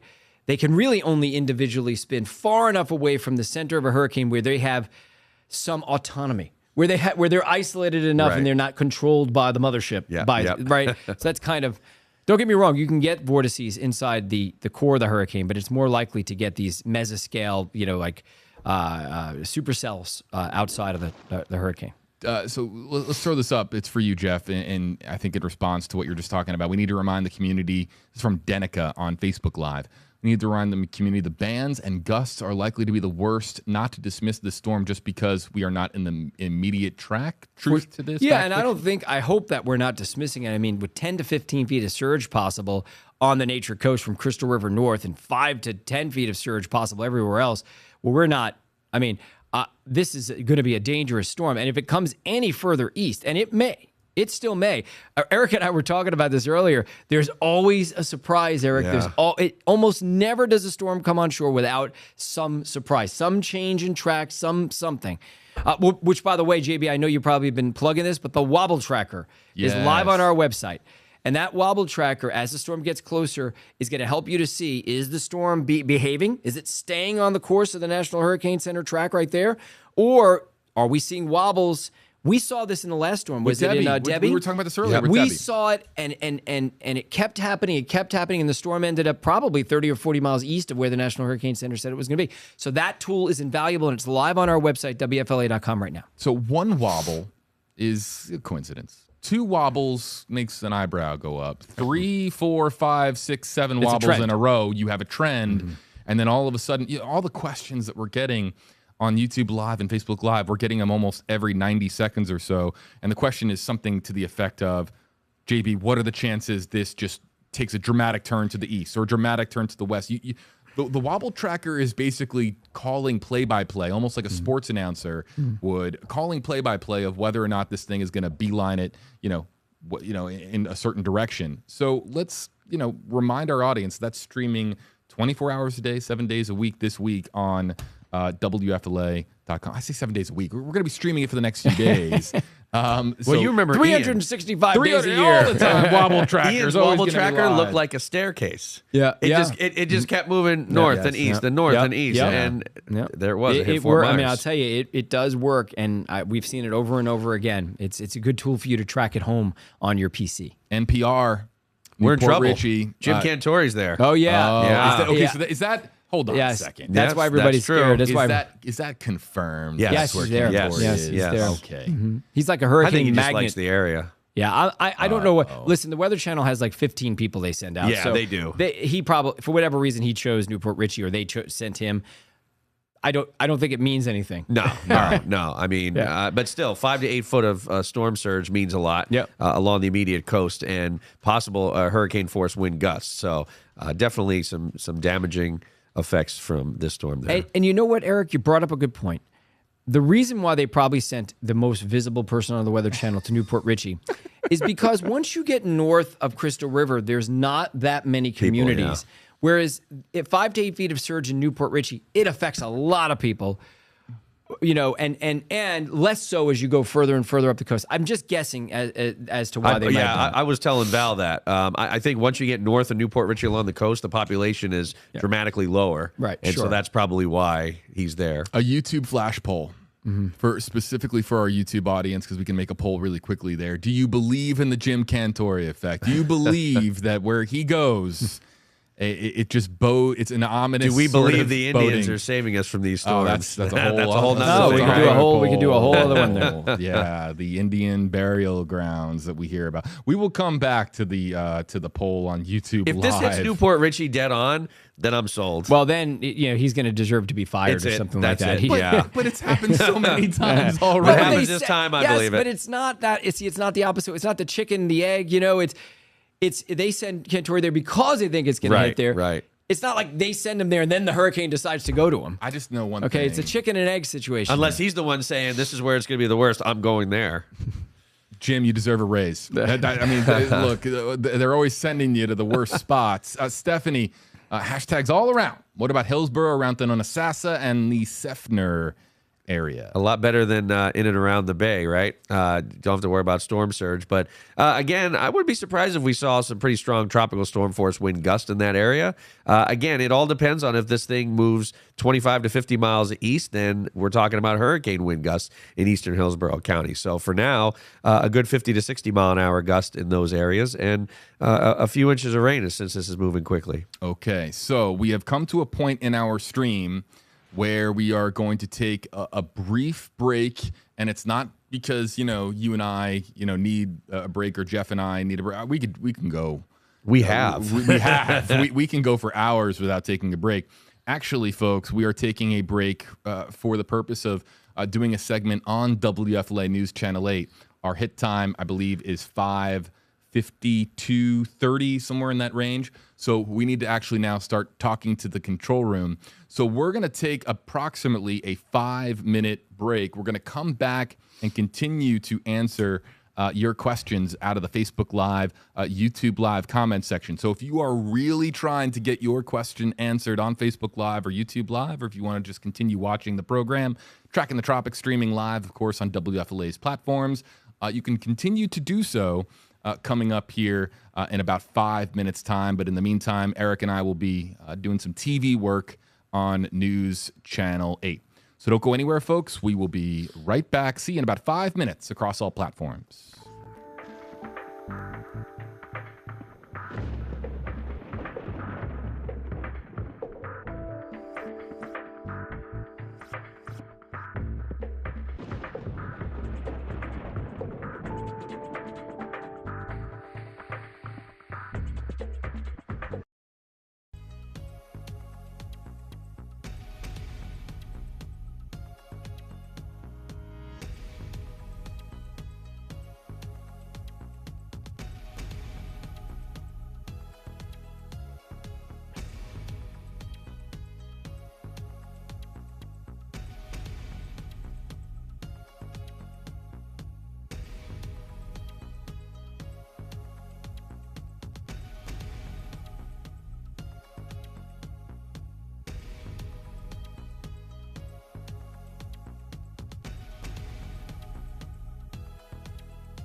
And Eric Stone, JB, back here with you on stream, folks. We were just live on WFLA News Channel 8 doing the whole broadcast television thing, sharing some of your questions. In fact, some of the questions that we asked, on our broadcast coverage. How far does this storm really expand out? I mean, okay, so on a scale of 1 to 10, Eric, if you're looking at the size of what Helene is expected to be, give me a number. 10 being the biggest, 1 being the smallest. I'd say somewhere around a 4. What would you say? Now Rebecca's here to join us. I would say Charlie's more like a 1 or a 2. This may be a 4 or 5. Yeah. Somewhere in the middle. Yeah. Can we welcome in Rebecca Barry? Hi. I can only join for 10 minutes. 10 minutes. It's okay, because we're probably going to go for 15, 20 minutes more. Our live Q&A continues here across all platforms. I have not spoken to you since the 5 o'clock update. Yes. What stands out or doesn't stand out to you? I think what the story with this storm so far has been the consistent track and the consistent forecast. Even a week ago, a lot of the forecast models were hinting at exactly what everyone's hinting at right now, which is that Big Bend landfall. And so it's not best case scenario for the Tampa Bay area, but it's certainly not a bad scenario for us. If it does follow the center of this track, that would keep the worst of the weather off of our coastline. I think the disconnect and how fast it's moving is going to make it unique for us, because the wind will be rough for especially our coastal zones during the afternoon and evening hours on Thursday, but the storm surge doesn't really peak until Thursday night. So the wind and the storm surge are kind of separated. Once the eye of the storm passes your area, that's when the winds shift and become onshore, and that's when we have to worry about that big push of coastal water. So I think that's going to be unique with this storm that we haven't really seen with previous storms, and it's because of that fast forward motion and the fact that it's passing offshore from us. Yeah, we were talking earlier about the tremendous model consensus. Rebecca, Jeff had his camera really zoomed in. I'm just pointing out that if you want to adjust, you absolutely can. Let's introduce #HeyRebecca into the conversation here with meteorologist Eric Stone. I am not a meteorologist. I'm the host reading all of your questions across all social media platforms. JB here with you live, folks, on tracking the tropics. So let's get to some of the questions that have been coming in the last few minutes while we were on broadcast television. Use a hashtag, ask a question. It is that simple. So next up, we are going to go to Jeff. I believe this one came in on Facebook Live, and it's what do you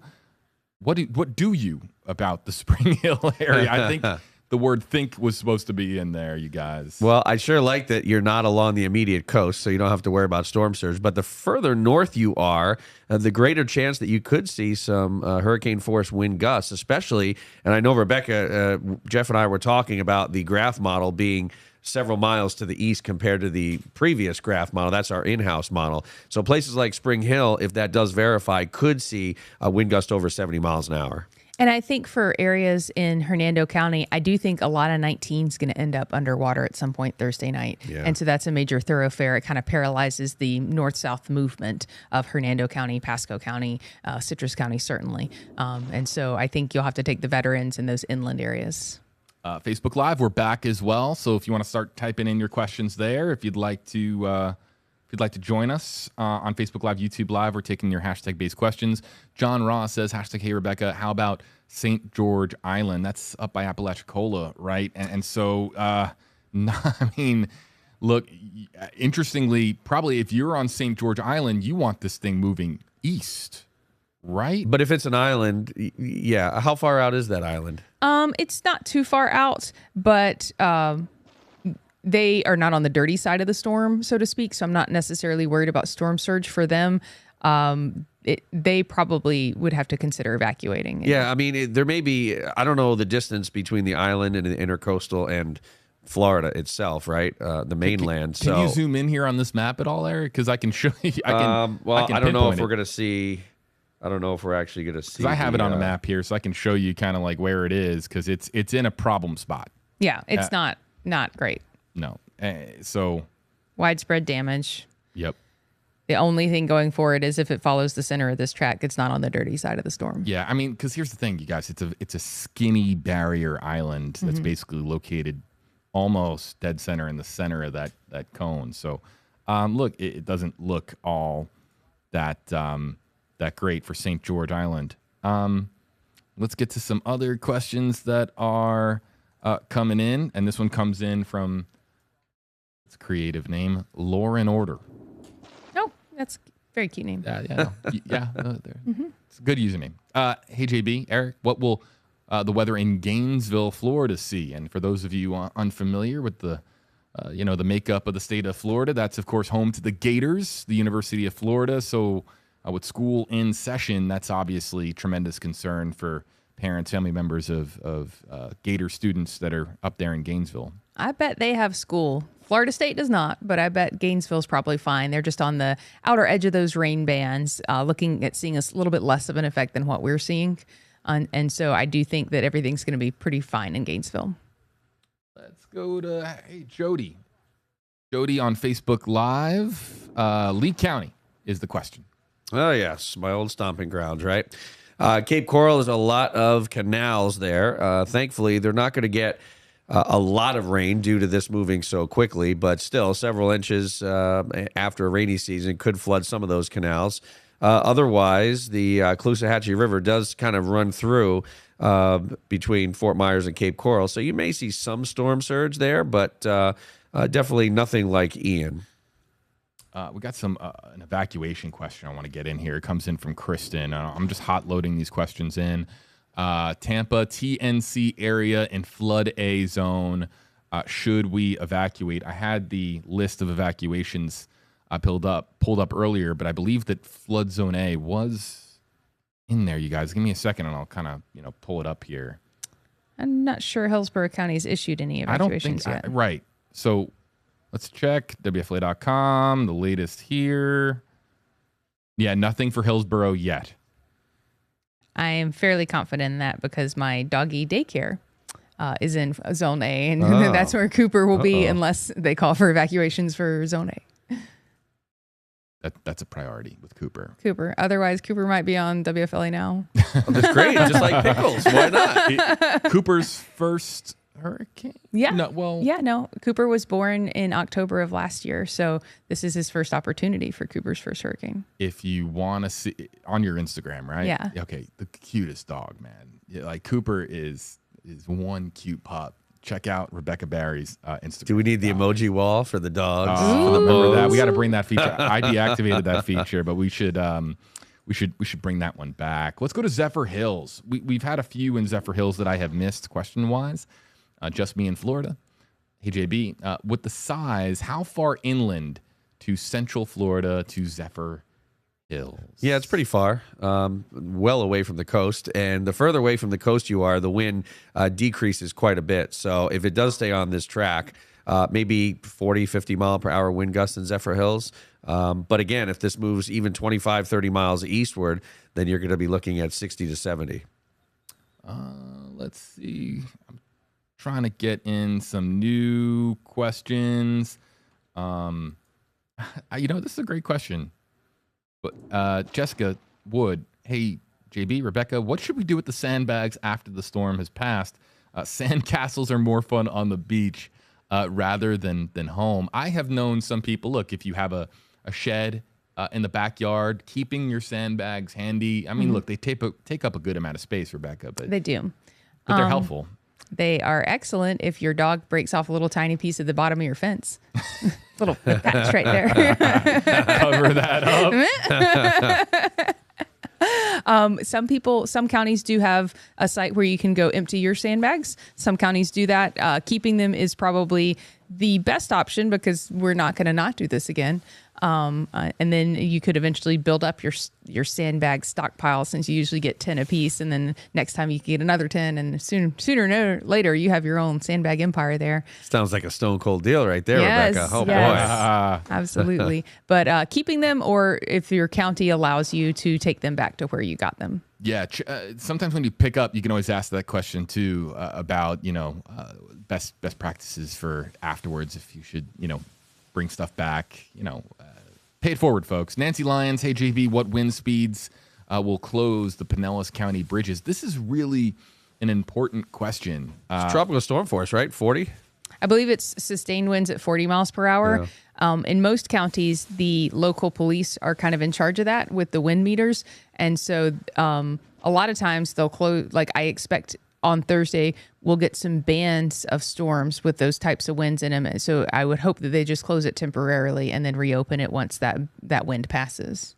Yeah, but if you're talking about the Skyway, that's going to be closed for quite some time. Yeah, the Skyway's out on Thursday.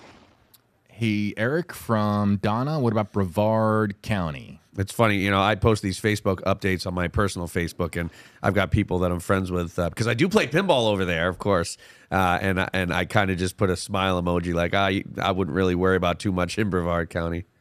And moving over to, oh man, you're talking about, Brevard County pinball. I just think about my love for the Keys. Oh, yeah, and I always get worried because whenever you're in the lower Keys, whether it's Key West or one of the other keys that are way down there, you always think like, man, if a hurricane hit here direct, and hurricanes have hit there. Oh yeah, the Keys get it all the time. Oh yeah, and you just your heart breaks because it's paradise, right? It is. And so you just hope that the Keys get spared. In fact, as far as it's not on the map right now. I don't know. Can we change any graphics here, Eric, just to show the Keys real quick? Yeah.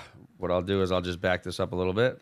Yeah, the Keys don't have anything to worry about with this one. It's just too rough to fish. That was the sad update. The personal forecast I supplied was they're not going to be able to get out and go fishing this week if you're on vacation. But, the Keys are a success story because if you look at the major storms that swept through there over the past couple of years, all of the structures that were built to the hurricane standards that went in a couple of decades ago survived. They hosed out the sand out of the house and started, cleaning up. But it was the older structures that didn't have those sorts of specifications that were heavily damaged, destroyed, or displaced. And so that's the success story of resilience moving forward, is that we do have different laws now in Florida because we get hit by hurricanes and they're working. The structures survive these storms. Even if you think about looking at the helicopter footage from last year's storm, a couple of houses did survive. If you think about that one house during Hurricane Michael, do you remember that aerial footage of Hurricane Michael where the entire neighborhood's leveled except for one house? It looks completely untouched. It was built to a different standard. And so that's the success that you see from these storms. Yeah, build it back better, right? Always, and trying to learn from past storms. Let's get to, let's go to Joseph. Hashtags around. How's it looking for Broward? I asked Jeff last night, and he answered, but things have changed. Also, how much water should we prepare for again in Broward? Yeah, County? I mean, I'm in Broward all the time. That's even further away than Brevard, right? So I really wouldn't worry too much if you're Fort Lauderdale area, down toward Miami, anywhere in that in Southeast Florida. This is going to be so far to the west. You're actually kind of having a nice day, right? Yeah, it's breezy and a little drier. Right. It may actually pull some moisture out of your area. And we'll go next to Alyssa Long on YouTube Live. Hashtag Hey Eric, would it be a good idea to travel to Panama City Beach Wednesday through Saturday? Will it not be as bad there? If I was a retired meteorologist, I would do it, but that would be stupid to do. Right, because I'd be chasing it. But no, it's not a good idea to go there. Well, let's ask Rebecca this question because this came up with Jeff. If the side of the storm, the east side of the storm is the dirty side, you call the non-dirty side what do you call it? The non-dirty side? Yeah.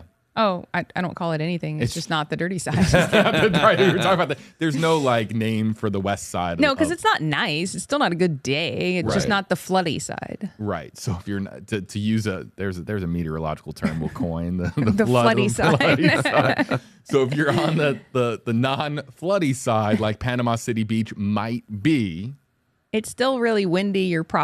I think you could lose power in Panama City Beach. Yeah. Like how long do you want to sit somewhere without power? That's the question we have when people are just insistent that I'm not leaving. And I have I'm not leaving husband, so I know and love all of you. Yeah, so I mean, shout out to Don. They could get 100-mile-an-hour wind gusts if this thing stays on track. So again, if the building's not sturdy, it's just not a good idea. Yeah, I mean, look, if you're spending your hard-earned dollar on a trip to go to Panama City Beach with a tropical storm, and then really it's going to be a hurricane, major hurricane on the way, I wouldn't be driving towards it. Can we just let's not drive towards the major hurricane. Let's drive in the opposite direction. Or if you're in the path of it, you're taking shelter, or you're more than anything heeding the evacuation warnings of your local emergency officials. Let's not put ourselves in the direction of a potential landscape changer as far as this system. Okay, so we took that question from Alyssa, and let's go now to Heather. What type of weather will Mayaca City, Florida see? Again, the further south and the further inland you are, the better off you're going to be. Mayaca City is so far inland that obviously there's no, storm surge non-existent. And you're going to be so far east of the storm that you'll get tropical storm wind gusts, maybe 40-ish. 40 to 50 at the most if you do have some of those strong rain bands, but really 2-3 inches of rain at most, maybe not even that, maybe 1 to 2 inches. So nothing more than a rainy season day by any means. Your dog is in the chat, Rebecca, saying, "It's me, your dog. Why did you leave me here? Please pick me up." Where is Cooper right now, and is he watching this live stream? Cooper's not watching the live stream unless Cooper has skills I didn't understand. He's currently at my house. He's not yet at doggy daycare, but we have to work long hours leading up to this, so I already called doggy daycare and made him a little appointment so he can play with all his friends. Well, I promised. I'll write on that note, right on that cue. I promise I'll get you out of here after 10 minutes. Thank you. I gotta go back downstairs. Meteorologist Rebecca Barry, and check her out on Instagram if you want to see. I'm not. Now I wanted to bring Cooper in so we can have the dog cam. Remember? Yeah. Pickles that was cam? fun with Pickles. Yeah, remember that? Cooper cam. I am not that overhyping it. I'm not overhyping it. Go to Rebecca Barry's Instagram. It's the cutest dog ever. I'll post a new picture so it's at the top, so you don't even have to scroll. Okay, yeah, Rebecca. I don't know if everyone heard that. She said she's going to post a new picture of Cooper so that everybody can see it. And maybe, you can comment, said, yes, we were talking on stream about this. And yes, Cooper is a cute dog. We might open up that at some point, Eric, where, people will gather their loved ones during a hurricane and keep themselves safe when a storm is blowing through. And sometimes we get great photos sent our way of everybody just kind of curled up on the couch. Yeah. Sometimes they're tracking the tropics. They're watching our stream because we're non-traditional with how we do this. Mm-hmm. Bringing in comments, we'll bring in pictures of people, and so often will people send in pictures watching our program, and right there next to them, curled up on the couch, is a dog, their pup, and we love to see that stuff. So we'll look. It's a perfect opportunity for us to plug Report It. WFLA.com/report it. It's a great opportunity for you to send in photos and videos to the WFLA newsroom, to the Max Defender 8 weather team. Every photo and video that is sent in via WFLA.com/report it is blasted out to our newsroom, so we see it. And every now and again, it's great to see, instead of seeing, we appreciate all the storm damage videos that we get in the aftermath of a storm that helps us document exactly what's going on in the aftermath of a tropical storm or a hurricane. But every now and again, it's cool to see people, watching us, giving us the thumbs up, showing us their, how they're, kind of making it through the storm, so to speak. Sometimes these brings family together, right? Yeah, when you have these storms and whatnot. I remember when I was a kid, being stuck inside in a snowstorm and there's not much to do, and the power goes out, and you're playing board games and trying to keep warm. Yeah, sometimes core family memories will come right during systems, and of course everybody. It's all about staying safe. It's all about staying informed. But every now and again, when a storm will let's say clip a particular area and not cause widespread devastation, you have everybody kind of hunkered together. And because it's a break in the normal daily routine, maybe mom and dad are home from work when they would otherwise be home from work. Maybe the kids are home from school when they would otherwise be at school, and everyone's just kind of in the same room together. And sometimes, that's how memories are made. Like, you'll remember where you were when, you were all, playing Yahtzee together on the living room table, waiting for a certain storm to blow through. I have memories just like that. I know. It's just like us. Like, every time a big storm comes in, I just think, JB and I talking for a while, helping people out, saving lives, and interacting with thousands upon thousands of people. Hey, JB, are you still calling this a very compact storm? Seems like it's going to be pretty large. There's a lot of conversation, Eric, about whether or not this is a big or a large storm. You put it at a 4 out of 10. Yeah. Yeah, I mean, it's no Charlie, and it's no Ian. It's somewhere in between. But again, if this does stay offshore like the models are predicting, it's small enough that the main core of rain and storms will stay well offshore of Tampa. So that's good news. So if it was any bigger, this could have dropped even more rain than what we're expecting. This is going to be our last call for your questions and comments. 5-minute warning on our 5 o'clock live stream. We've been going now for an hour and 15 minutes, including our hit on broadcast TV. So look, we're going to do as best we can, but we're wiping the queue clean. All right. So all questions and comments before this point, we're going to wipe out. And if you want your question to be featured on screen, use a hashtag HeyJB or hashtag HeyEric comment beginning right now. And we're going to just kind of hot punch as many as we can here in the Stream Center.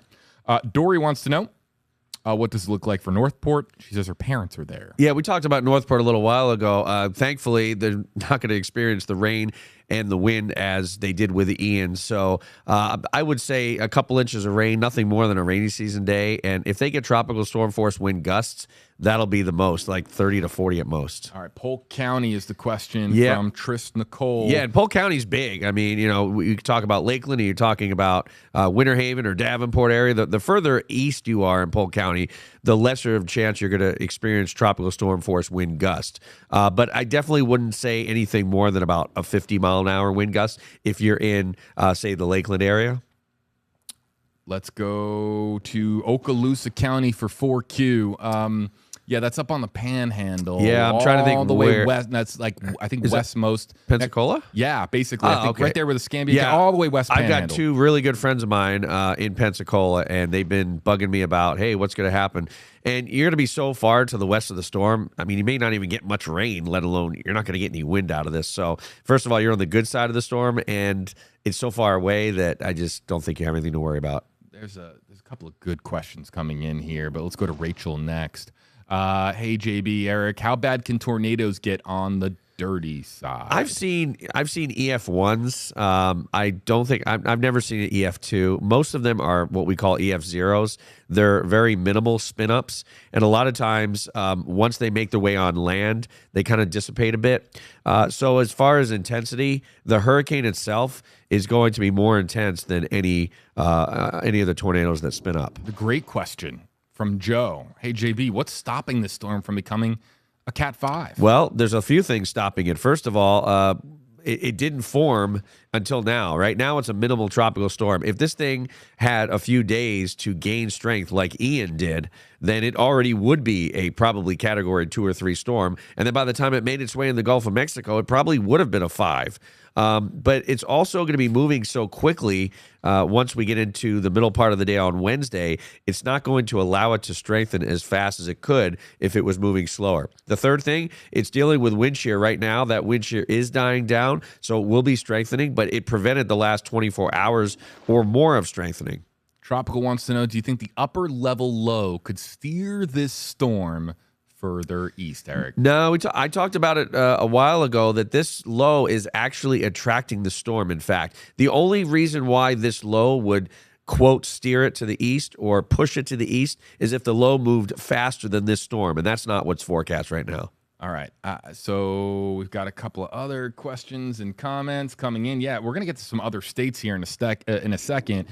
Marcus says, Miami. So Miami, per their Wikipedia page, that's a coastal city in the U.S. state of Florida. It's the county seat of Miami-Dade County. In South Florida, it's the core of the Miami. Look, Miami is not in play here at all. South Florida here is largely being spared by this. I mean, fringe rainstorm possible, Eric? Maybe? I heard Tom Brady was asked by the Dolphins to come be a quarterback, come out of retirement.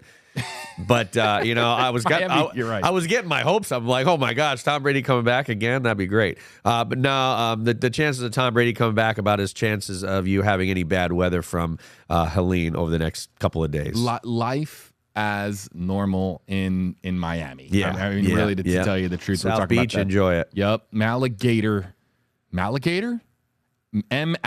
Madness.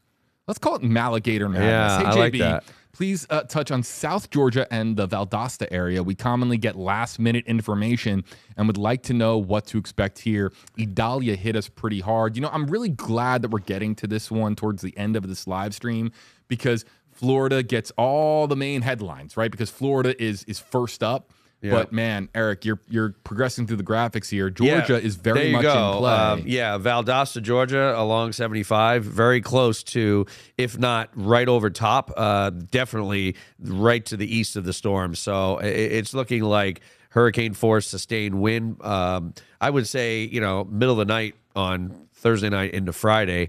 But it's not going to last long, and the rain isn't going to last long. By the middle of the day on Friday, things should really improve for South Georgia. Okay, let's go. Let's stay on that trend, Eric. Let's keep moving north a bit. Jessica Wood says, hey, Eric, JB, how far north is this supposed to travel? So it's interesting because this storm is going to hook, according to the NHC. It will hook. It's just going to hook really late. Well, and again, look at the hook up through Nashville. That's that upper level low that this is going to combine with right there in the Nashville/Memphis area and, the Tennessee Valley. So how long is it going to last before tropical storm in South Georgia, tropical depression once it gets closer to Atlanta, and then the remnants of what we call the remnants of Helene combining with that upper level low somewhere in the Tennessee Valley. So what's that, Saturday, late Friday, early Saturday? Yeah. So look, to give it a time. We're talking about impacts in Florida, Georgia, South Carolina, North Carolina, Alabama, Tennessee. They're into Kentucky, Missouri. Okay, now fringe impacts, even perhaps in Ohio. But look, the main tropical impacts of this system, we're talking about really Florida, a couple of areas in Alabama, and really Georgia. That's really what we're talking about here. Rhonda wants to know, what about storm surge for Hudson and Hernando Beach and the wind there? Yeah, too? right now looking like 6 to 10 foot of storm surge in Hernando Beach and Hudson, in Pasco County northward. And then once you get into Citrus County, Chassahowitzka northward to Crystal River, 10 to 15 foot. So if you live along the immediate coast and in that area, it's like if you live west of 19 or even along 19, then you could see some storm surge in Hernando County. So best to evacuate. If you have been asked to already, then you should definitely be getting out of there. All right, let's go to, I believe, hold on a second. I want to get this in. Philip, I'm punching you in here. Hey, JB, really need to know about Monticello or Monticello? Monticello, It's yeah. Monticello, yeah, Florida, and the impacts there. With this track. Yes. That's Jefferson County. Yep, I have good friends that live up there. They used to live in Fort Myers. I used to bowl with them, and they have been blowing my phone up. And, Monticello isn't too far away from Tallahassee. It is a little bit further north. It's closer to Georgia. I think it's about a 30-minute, 25-minute drive, so near the Georgia line. But this could definitely be major hurricane, 100 mile per hour. And Monticello, if you've been there or people that know the area, there's a lot of woods there. There's a lot of trees there. So there's going to be a lot of damage in regards to trees. I'm sure there's going to be a lot of power outages because trees falling onto the power lines. And like I said, I wouldn't be surprised if there's a 100-mile-an-hour wind gust in Monticello. All right, we're going to take one more from Facebook Live, one more from YouTube Live. Let's go to YouTube Live first. Kalai? Hey JB, is it safe to stay in Tallahassee? Let's just say this. No. It's not safe to.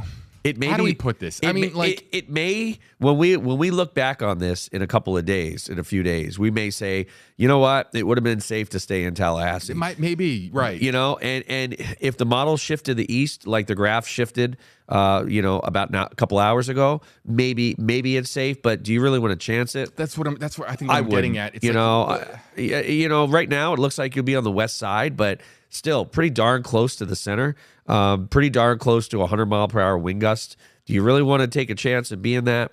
Especially if you're in an old 1980s apartment on the top floor and you don't know how well that roof is on. It really all depends on where you're going to be at in Tallahassee. But I would be safe. I would get out of there, especially if the structure that you're in isn't suitable for a hurricane force wind. Let's see here. We're going to get 2 in from Facebook Live. I lied. 2 in from Facebook. Our Facebook audience has been really patient. Let's go to Gerard in Gainesville. We live in a trailer in Gainesville. Should we evacuate? How bad will the weather get, Eric? Well, Gainesville's inland, and if you're in a trailer, I tell you, the wind is going to be pretty strong in the Gainesville area. You're talking about a Category 3, offshore by 75, 100 miles at most. So I would probably, if I were you in a trailer, I would probably evacuate. And then lastly, Levy County. That's northwest. Yeah, that's... I guess technically north. It's Cedar Key, right? Right. Yeah. Oh, yeah. Definitely Cedar Key area could experience wind gusts over 80, 90, even up to 100 miles an hour, depending on the track.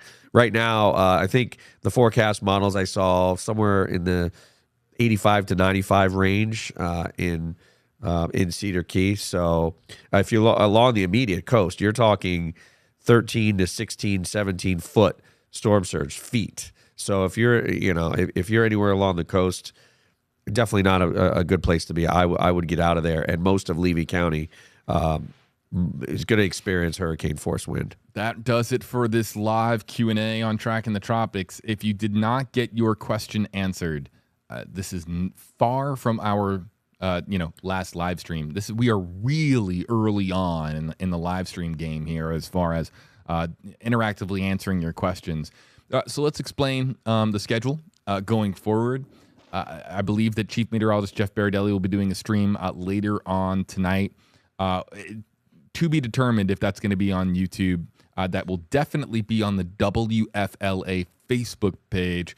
We're going to find out. I think we're going to try to get it on YouTube as well. And then really all day tomorrow, we are going to have streams. But people have been asking, okay, when are we going to have our streams? Because we can't obviously just go and go and go. We're not robots. We can't go, 24 hours straight.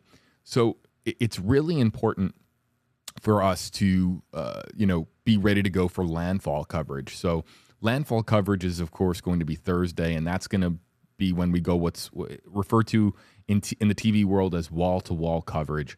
We're going to be going wall-to-wall on Thursday, which means continuous live streaming and providing as much information as possible. We will likely, at that point, look a little bit worse for wear as far as because at that point we'll have done many live streams, but landfall coverage will be on Thursday. Wednesday is approach day. So on approach day tomorrow, most of our live streaming efforts are going to be concentrated on the major advisories, which are released by the National Hurricane Center on the 11s and 5s Eastern time. So if you're looking at, the entirety of the day, the very first track update and major advisory release is at 5 a.m.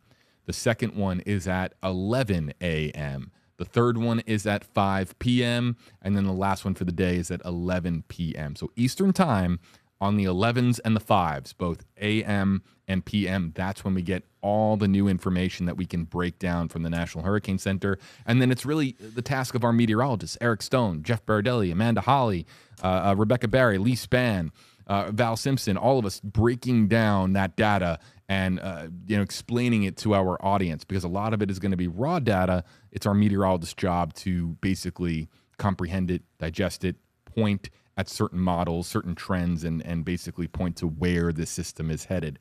So tomorrow on approach day, that being Wednesday, September 25th, 2024, we're going to have most of our live streaming efforts concentrated on the 11s and 5s. And then on Thursday, it will be landfall coverage later on in the day when we actually have a landfall, probably Give me a prediction, Eric. Landfall Thursday night, late, right? Yeah, I mean, maybe 10 o'clock-ish or so. So, yeah, it's going to be a late night for us on Thursday. We'll do our very best, of course, to provide everybody with the best coverage possible. We will have live cameras, live reporters at various sections of Florida standing by to provide us with insight as to what the real world conditions are out there. But as a reminder, the core mission of this, the reason that we do this beyond our jobs on broadcast television, the reason that we're here in the Stream Center, the reason that the Stream Center even exists is to be able to answer your questions. We talked about this on broadcast earlier. One of the things that doesn't get talked about enough on this program is that if people lose power in Florida, what are they going to do? They're gonna get out their phones, hope that local cell towers are still operational, probably on generators, and they're gonna look for any coverage that they can get. If your home power goes out and you lose access to broadcast television, yeah, you can power on your weather radio. I mean, that's a really great resource, right, Eric? Mm-hmm. But also too, modern day times, right? We can of course live stream in the palm of your hands on Facebook and YouTube Live or on WFLA.com. So if you lose power, we're right there with you in the palm of your hand. That's another big foundational principle for why we do this on Tracking the Tropics, is to help you when you need it the most. And then, yes, to answer your questions, point you in the direction of the most reliable information, and provide the experience and the expertise of our meteorologists with the Max Fender 8 weather team, and largely in part as well, meteorologists in tandem with Nexstar Nation, our parent company, of course, meteorologists across the country on standby to be able to help us out. One last, or actually two final notes before we wrap up the stream here in the Stream Center. One, Wobble Tracker really will become, Wobble Trackers take center stage for us tomorrow, because with tomorrow being approach day, wobbles will be something that we can micro-analyze and try to figure out if there are trends there that suggest that this is moving more to the west, more to the east. We'll also monitor speed as well. But Wobble Tracker is so popular with people, and they want it, access to it all the time. So we have made it available to people all the time. It is streaming 24 hours a day over the course of this week during storm coverage on WFLA.com. Just go into Google, search WFLA Wobble Tracker with Helene in it, and you'll find it immediately. And you can check for yourself if the storm is wobbling to the west or the east. But we were going to be featuring that on our live streams. And the last important plug is more about Thursday and really Friday is Report It. WFLA.com/report it is where you can send in directly into the Stream Center, directly to us, photos and videos of the aftermath of the storm. And as I noted earlier, you can also send in photos from your living room and show, who's watching Tracking the Tropics. You can show, of course, the family, perhaps, all, cozy up with a board game and hanging out and riding out the storm. Feel free to send in those photos related to Tropical Storm and eventual Hurricane Helene to WFLA.com/report it. Notes. Any final notes, Eric, before we wrap? No, I mean, the reason we do this is because we want to give you the information that could possibly save your lives. And I believe over the past years that we have saved people's lives by maybe telling somebody that wasn't going to evacuate and they did, or just going somewhere that they'll be a lot safer. Yeah, it's an important function of what we do here at WFLA, and it's not just for our local audience. Look, in this market in Tampa Bay, you can turn on your TV, you can get your NBC station. That's us, WFLA, right? If you're in the Tampa Bay area, the Tampa Bay market. But how many people have, maybe live down here, have property down here, have family members that live down here, and they're joining us from Tennessee or Kansas or Oregon or California or whatever it may be, Texas or Northeast, tons of people from New York, Massachusetts, Maryland, Vermont, New Hampshire, Maine, all, people that have, property or family members down here that are really concerned and want updates and want to be able to ask questions to a Florida meteorologist or a team of Florida meteorologists. That's what we're here for, to answer your questions and hopefully provide clarity in a time where it's sought after, especially online, outside of the Tampa Bay market. So on TV, we're restricted, of course, to the Tampa Bay market. On the internet, of course, we are watched by people, across the country, around the world. So we'll continue to do so Wednesday, Thursday, and then Friday, yes, because Friday will be likely the aftermath for us here in Florida, and we'll be looking at what's left behind after Tropical Storm Helene. And that's also a day, of course, where the system will be making its way through Georgia. Everybody stay safe out there. Check Rebecca Barry's Instagram for Cooper. It's a cute dog. I mean, I love that dog. It's just adorable. And appreciate everybody joining us. We will be back tomorrow, but Chief Meteorologist Jeff Baradelli will be having a stream sometime around 8:30, 9 o'clock Eastern tonight here in the Stream Center. We'll try to put that on YouTube in addition to putting that on Facebook Live and WFLA.com. For Eric Stone, I'm JB. We'll see you next time here on Tracking the Tropics. Thank you for joining us.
All right, everybody, so this is just a 10-second audio check. We're just checking the audio, and as soon as we verify that the audio is working, we're going to start our stream. We're just trying to get through some technical difficulties, everybody. I should see you in a couple of seconds.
Live on MaxDefender8.com, here's Chief Meteorologist Jeff Berardelli. All right, everybody, so we're talking about Helene, which is getting better organized now in the northern Caribbean. I'm going to show you the satellite in a couple of seconds. You're going to see the outflow that's developed. You're going to see it looks much different than it did last night. It really is in a more nurturing environment. The wind shear that it had yesterday, that's pretty much gone, and it's sliding off to the west. And so from now, for the next 48 hours or so, it's got nothing but really, I would say, conducive conditions for rapid intensification, actually. So what you're looking at here, and I wanted to show you this because this is our latest graph model, and it gives you an idea of just how strong the graph makes it. Now, earlier today, a lot of the computer models had backed off of the possibility of a Cat 4, but now there are at least a few models that are bringing it back up to Cat 4 status again. But it's going to have to do it quick because remember, it's going to all have to happen in less than 48 hours because this is going to landfall sometime later on Thursday, probably in the early part of the evening. All right, so listen, folks, I have our webpage, our Facebook page open. You can start thinking about some questions. I'm going to spend about 5 minutes going through some graphics, and then I'm going to take your questions, okay? So with that said, let's go to the next graphic. All right, so take a look at the satellite. I'm going to zoom in for you. Clearly, you can start to see this kind of characteristic. It almost looks like a little bit like a shrimp. Whenever we see that shrimp, we know that the atmosphere is getting more conducive. You can see there's a blow up of convection on the north side of the storm. It's still not that well formed. There's a little bit of dry air on its south side, so that could inhibit rapid intensification tonight. It may take a few more hours or maybe till morning till it really starts to be able to rapidly intensify, but it's located just to the south of the Yucatan Channel. Now, one big question is it going to move over the northeast part of the Yucatan, and that would disrupt it, which would be good, or is it going to go right through the channel and never interact with land, and so its core can just continue to get stronger? Our latest graph model, which I just showed you, that shows it missing the Yucatan, therefore starting to gain strength overnight tonight. All right. So it's no surprise that this is rapidly intensive or getting its act together much faster now. Not only has the shear moved out, but look at what it's over. Look at that purple. That's pretty much the highest ocean heat content in our part of the world, maybe the world. This is always known as the place with the highest ocean heat content. And that water is funneled north through the loop current. So there's a essentially the water circulates in a way that it pushes that water north through the Yucatan Channel up into the Gulf of Mexico loop current and then back down around the Florida Strait. So you can see that this storm is going to be moving right over that area, which is where the highest octane fuel is for the system. That's why we think rapid intensification is possible. Hurricane Hunter's out there right now, found a wind of 66 miles an hour, pressure of 987. So that pressure is lower than what we found before. So theoretically, it's still strengthening.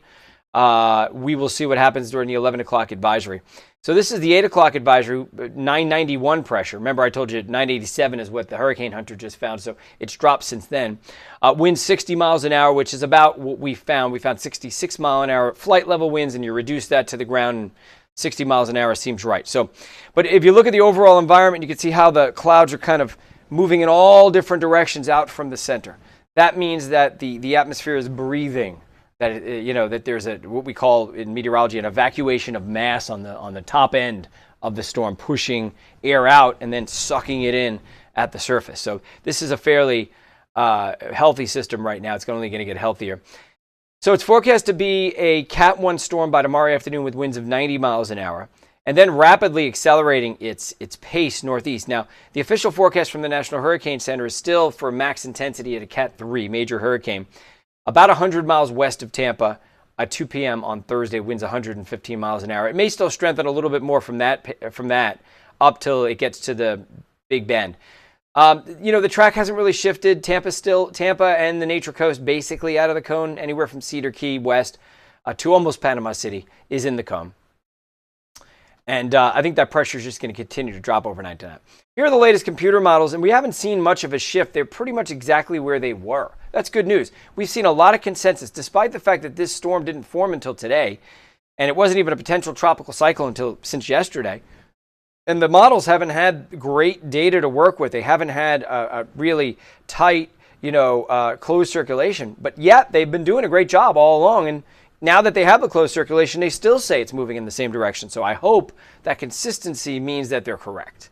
We don't know for sure. Of course, there's always the chance. It's probably about a 1 in 5 chance that the storm would make such a hook that it would get, to a direct hit to the nature coast. But a 1 in 5 chance, it's a chance. It's something that you should be prepared for in case. But as of now, that's not happening. We talked about this last night. So the Wobble tracker is going to become really important on our website, especially tomorrow and Thursday. As the storm starts to head towards Florida, you'll be able to see if it's on track. Is it following the forecast track from the National Hurricane Center, or is the eye wobbling off course? And this really has helped us in past storms. All right, just to go through some of the watches and warnings. Hurricane warning in effect for Newport Richey, Bayport, Homosassa, Crystal River, all the way up to Cedar Key. A hurricane watch is in effect for most of the Tampa Bay area, and a tropical storm warning is in effect for most of the Tampa Bay area. When should you see tropical storm force winds arrive in your neighborhood? I think it'll probably be about 5 a.m. Cape Coral. This is Thursday morning, by the way. 5 a.m. on Thursday in Cape Coral, 8 a.m. on Thursday in Sarasota, about 11 a.m. in St. Pete and Tampa. This is the sustained tropical storm force winds. So around noon, in and around Tampa Bay, early afternoon on the southern part of the nature coast around Pasco County, and then probably late in the afternoon is when the tropical storm force winds really start up on the nature coast as far north as, let's say, Crystal River, and as the system continues to move further north. This is probably going to be the biggest impact from the storm. It's storm surge and a lot of it.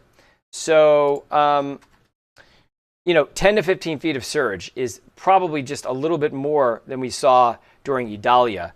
Idalia was forecast to produce a lot of surge, but if I remember correctly, it may have been closer to like the top end was like 13, 14 feet. I think the top end's a little higher here, and the reason is the storm may, first of all, be a little stronger. We'll see. But more importantly, it's huge. The tropical storm force winds are like 400 miles across.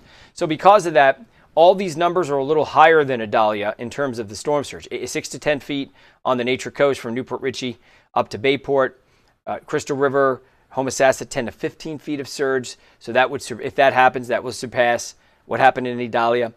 5 to 8 feet, Pinellas County, Hillsborough County, and Tampa Bay, and then about 4 to 7 feet in Sarasota and Bradenton. These numbers may be a little high on the south end, but we don't want to take any chances. So, and if it gets stronger, then the purple could even go up a little bit if the storm it gets stronger than what the National Hurricane Center says it will. So some tropical headlines for you. Helene's eye is forecast about 100 miles west of Clearwater if you take the center of the track, but we always tell you don't focus on the center because this storm is going to be huge. It's going to get bigger. It's going to be actually bigger than 90% of the storms at that latitude. That's how big it's going to get. The impacts here in the Bay Area, so Sarasota up to Crystal River, the worst are going to be from noon on Thursday to about 11 p.m. on Thursday. So it's going to be moving fast. That's the good news. And, just to sum it up real quick, highest threat, big coastal surge, gusts up to about 80 miles an hour along the coast. Maybe some areas, if the storm comes a little closer, could get gusts a little higher. And obviously on the eastern side of the system, we tend to see tornadoes, and we're likely to see those tornadoes. All right, let's show you the future radar. And there we are at 2 p.m. And notice that, Florida has some very outer bands, some quick-moving breezy showers on Wednesday, but the brunt of it's still well to the south. We'll continue that 8 p.m. on Wednesday. Same story, just outer bands, 11 p.m. Same thing, outer bands. Now, Thursday morning, there's the storm. And you can see our graph model forecasting that to be a monster. You can see just how tight and round that core is. Textbook major hurricane. There it is at 8. Here we are at 2 p.m. Some of the heaviest bands now moving into Pinellas and Hillsborough, and they've already moved in at that point into Sarasota and Bradenton. And then those heavy bands, by late in the afternoon, they've overtaken most of the Bay Area. Out as far east as Polk County, Hardy, DeSoto, and Highlands County. You can see them along the coast as well, and especially up on the nature coast where you're closer to the core of the storm, and you're likely to have those stronger wind gusts. There we are at 5 p.m. Still hasn't made landfall, but it's honing in on the area between St. Mark's and Cedar Key, and there's landfall in and around the Perry area. Now, this is our model. Our model's on the eastern end of the guidance envelope. Most of the other models are a little further west. This tends to be a pretty good model, but we'll see. It did shift around 30 miles further east from the earlier run today to this one. So this would be a worse scenario for the Bay Area, but not a worst case scenario by any means. If it shifts another 30, 40, 50 miles, then we're in big trouble. But for now, that's what the radar picture will look like. We'll be in those eastern bands. We'll be getting isolated tornadoes. Any bands that set up shop for more than an hour or two is going to cause some localized flooding. So that area in red was where the moderate risk for excessive rainfall is. And generally speaking, and there are going to be totals that are less and more, but 4 to 8 inches along the coast from Sarasota all the way up to Crystal River, 2 to 4 inches inland over Polk County, Hardy, DeSoto, and Highlands County. Okay, this is rain we can handle. That's not too much rain for us to handle. It's going to be moving fast. It's the rain rates that we worry about. So we could see a period where a band gets stuck for 2, 3, 4 hours. It rains at 2 to 3 inches an hour. Bam, you have 8 inches of rain, and it all happens in 3 or 4 hours. That's what we're concerned about for the possibility of some flooding.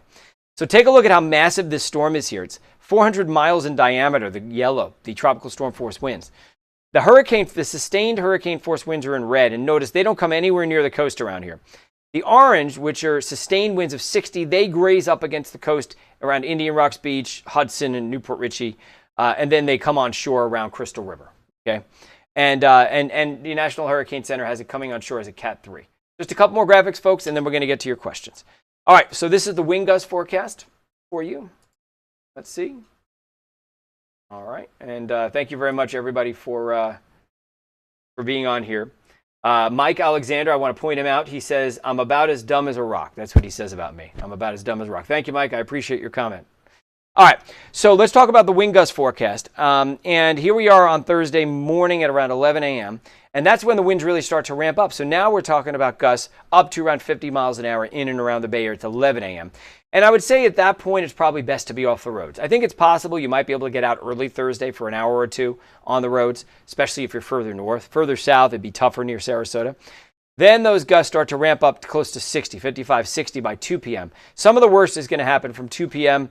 until probably around 7, 8 o'clock at night. Notice those gusts now at 5 p.m., according to our model, which is a little further east, that's given us 70, maybe 75 mile an hour wind gusts along the immediate coast of maybe Clearwater Beach, maybe Caladesi Island, maybe Anclo Key. We could see those gusts to probably hurricane force, 75, 80 miles an hour is possible. With this track, it should be much worse than that, but there'll be power outages because of it. But look at the blue. The blue around the core as it makes landfall. Those are wind gusts 125 miles an hour and higher. So that's how intense the storm is, and that's why we don't need it moving any closer to the Tampa Bay area. But unfortunately, it's got to hit somewhere because Florida is like a catcher's mitt here. So it's going to come in. Cedar Key, you can see those wind gusts to 110, but in the core of that storm, if it's a Cat 4, we're talking gusts, to be honest with you, it could be over 130, 140 miles an hour if it becomes a Cat 4. I just wanted to show you this. This is the loop current. This is why the storm is going to strengthen so much over the Gulf. You can kind of trace out how that really high ocean heat content comes out of the Yucatan Channel up into the loop current, loops back down around across Key West, and then becomes the Gulf Stream, actually, in the eastern Gulf. All right, I'm going to save these graphics for the questions because I know we're going to get lots of questions about, what's going to happen in my neighborhood. So with that said, I'm going to start answering some questions for you. Okay. All right, let's see here. So someone asked about Lecanto. Now I didn't see the name. It moved real quick. But in Lecanto, and actually I have Citrus, Hernando and Pasco up there. Lecanto's inland a little bit, so I don't think you're going to see hurricane force wind gusts. But you might come close. You might come close to gusts around 75. I think Lecanto, it's conceivable you could see gusts to 70. Now, Lecanto's not on the coast, but for the coast of Citrus, that's where we could see 10 to 15 feet of surge. But I think everybody else along the coast, Bayport, Hernando Beach, Hudson, probably 5 to 10 feet of surge. The risk for tornadoes is moderate, which is pretty high, actually. And the rainfall is about 5 to 8 inches for that area. Okay. All right, let's see here. William says, what about Tampa? All right, let's do Hillsborough County. Move down south, and we're going to do Hillsborough and Pasco at the same time. So wind gusts in Pinellas, we're going to do Pinellas and Hillsborough at the same time. Wind gusts in Pinellas, I think 60 to 80. So I do think like Indian Rocks Beach, those places that stick out a little, very close to the coast, you could see 80, 75. I think everybody else in interior Pinellas sees probably nothing more than 60 to 70. Bel Air, you're elevated a little bit, so you could see those wind gusts to 80 miles an hour. Typically, the strongest wind gusts we see are at Bel Air, actually. In Hillsborough County, I think for the most part 55 to 65, although anybody on the bay, so Tampa itself, if you're on the bay, you could see those gusts maybe to about 75 miles an hour. It's possible. Tornado risk is also up on the moderate category, and rainfall about 4 to 8 inches of rain. Okay. All right, let's see. Tammy wants to know about Apollo Beach in Gibsonton. I think, we kind of just covered it, but I think winds could gust 60, 65. But of course, in Gibsonton and Apollo Beach, we're talking storm surge, right? 5 to 8 feet is possible. If you were here in Idalia, we got right to records for storm surge. I don't remember the numbers. I have to look them up. But they were right at record levels for the amount of water that was pushed into Tampa Bay during Idalia. And I think it's going to be the same or more. I think it's conceivable it could be a little more because the storm's a little bit bigger. So if you're on the coast in Tampa Bay, be aware, if you normally flood, you're probably going to flood this time around. Laura wants to know about Manatee County. I appreciate that. Let me bring you down south into Manatee and Sarasota County. Here, the gusts shouldn't be as high as Pinellas, but close. I think it's possible Anna Maria Island could see gusts to 75 miles an hour. Lombo Key, same thing. But you head inland into Bradenton, Palmetto, then I don't think we'll see the hurricane force gusts, maybe 65 to 70 at most. Inland parts of Manatee County and Sarasota County, your gusts are likely to be 40 to 60. I don't think you're getting a hurricane force. Sarasota, the downtown, maybe 65, maybe a little bit more, but probably not. 6 to 8 inches of rain possible. And of course, that area has flooded before. You get 6 to 8 inches of rain in 12 hours, not a big deal. You get 6 to 8 inches of rain in 3 hours, that's a big deal. All right. Newport Richey, 5 miles from the Gulf. Okay, Jason, thanks. So yeah, getting back to Newport Richey again, it's a good question. Jason, you're 5 miles from the Gulf, so you're not going to have to deal with storm surge. But I do think it's conceivable that even 5 miles from the Gulf, you could see the gusts to 70-ish miles an hour. Somebody asked about Lutz and Land O'Lakes and Wesley Chapel. Let me go back to to Hillsborough County. So I think it's probably unlikely you'll see wind gusts past 65 in those areas. Northern Hillsborough, Lutz, Southern Pasco, Land O'Lakes, Wesley Chapel. Probably 65 is about the top end there. But there will be a tornado risk. And I think probably somewhere around 3 to 6 inches of rain is possible there. Okay, Ashley asked about Polk County. Great question. Glad you asked that because we haven't covered inland areas yet, so let's do that. I'm going to talk about Polk County, Hardy, DeSoto, and Highlands County. Gusts about 40 to 50. So now, these are not necessarily damaging gusts, although we may see some isolated power outages there. I think we're going to see widespread power outages close to the coast. There's not going to be any storm surge, obviously. The tornado probability is a little bit lower inland because you're further away from the storm, and probably 2 to 4 inches of rain. So if I had to pick a place to be in this storm, to be away from the dangers, I'd pick inland areas like Polk County, Hardy, DeSoto, and Highlands County. Teresa wants to know about Spring Hill. It's a great question. Let me bring up the graphic for Spring Hill again. So here I think Spring Hill has a chance of getting briefly to hurricane force gusts, maybe as high as 74, 75 miles an hour.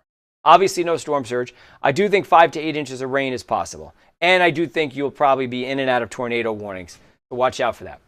Chance wants to know about Dunedin. Again, Dunedin, if you're close to the coast in Dunedin, I think it's conceivable we could see a wind gust to 70 or 75 miles an hour. That should be max. Hopefully it'll be less if the storm moves a little bit further west. But Dunedin could see flooding. We're expecting 5 to 8 feet of surge in the intercoastal waterway there. So it's conceivable that there could be water up and over the docks in Dunedin. Somebody just asked about, Fabi asked about Dunellen. I've spent some time in Dunellen. You can see the maps up there right now. This area could very well get those gusts over hurricane force. Even though you're inland, you're much closer to the center of the storm. So a place like Crystal River, wouldn't be completely surprised to see those gusts, 85, maybe 90. And even in Dunellen, I think we could see wind gusts over 75 miles an hour, which is hurricane force. South side of Ocala. Let me bring up the wind gust graphic because we did not address Ocala. And I don't have it on this map here, but I think you can get an idea. So the red in this graphic is gusts to 55. The purple are gusts to 65. And let me just go a little further out for Ocala. We'll go. It looks like Probably 65-mile-an-hour wind gusts in Ocala, maybe not much stronger. Same thing, Gainesville, maybe a little bit stronger in Gainesville, maybe 70 miles an hour or so. I'm a little concerned about Lake City. Depending upon where this goes, if this verifies, Lake City is going to have some gusts probably to 90 miles an hour. If it goes a little further west, like the earlier model run, then Lake City is closer to 75 miles an hour. So we just hope it doesn't come any closer. U.S. Highway 19, Curlow area, Palmer. Well, I mean, U.S. 19 should be fine because I don't think, obviously you're not near the water there.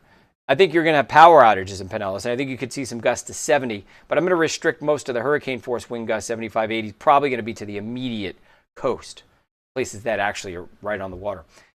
Pat asked about Crystal River. Crystal River is, again, the area that I would say, most concerned about in the Bay Area. I mean, as of now, 10 to 15 feet of surge is forecast. I would just say if you're on the coast, really anywhere, but especially, in Citrus County, Hernando County, and Pasco County, and you're told to evacuate, do what they say and evacuate. Even if you haven't flooded in past storms, this one's going to have a little bit more water because it's going to be a bigger storm. And also, just in case it tucks in, what happens if it moves another 30 miles further east? Then that area is really in even more trouble. And 10 to 15 feet of surge is a lot. I mean, you just look at it, it's like two people standing on top of each other, maybe even more. Okay? All right, I'm going to do another, 3 questions, and I'm going to have to go. Ryan wants to know about Winter Park. So Winter Park's basically Orlando, I think. And I think there could be some gusts to 50. Could be an isolated tornado there. Could be 2-3 inches of rain. But I think that's about it. April wants to know about Northport. Let me go back down to the southern counties here and talk about. Now, Northport, you're the furthest south in our area, so you should see the most limited impact. Plus, you're inland from the coast. So inland gusts, you might see some 50-mile-an-hour wind gusts in Northport. You'll probably get a little less rain than 6 to 8 because I think the heaviest will be right along the coast. But I would say, 4 to 6 inches of rain. But you do have a moderate risk for tornadoes. AB wants to know about Bradenton. Bradenton, you could see a gust about 70. I think the hurricane force gusts will be probably restricted to the actual coast, so Longboat Key and Anna Maria. If you're in Bradenton along the river, you should expect a few feet of storm surge there. And 6 to 8 inches of rain seems like a good bet. Catherine asked about St. Pete. All right, let's talk about Hillsborough and Pinellas again. And St. Pete, I think it's possible if you're near the water, you could get a gust briefly to hurricane force, maybe to 75 miles an hour. Again, depending upon exactly where the track of this storm goes. Avon Park, you're not going to have to worry about much here. Let me go back to Hardy DeSoto in Highlands County.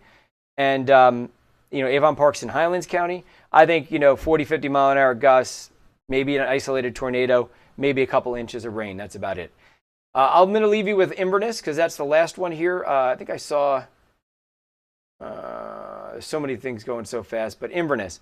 Inverness is one of the areas we're more concerned about because it's closer to the center of the storm, but you're inland, so obviously not storm surge, but you could see some gusts close to hurricane force in Inverness.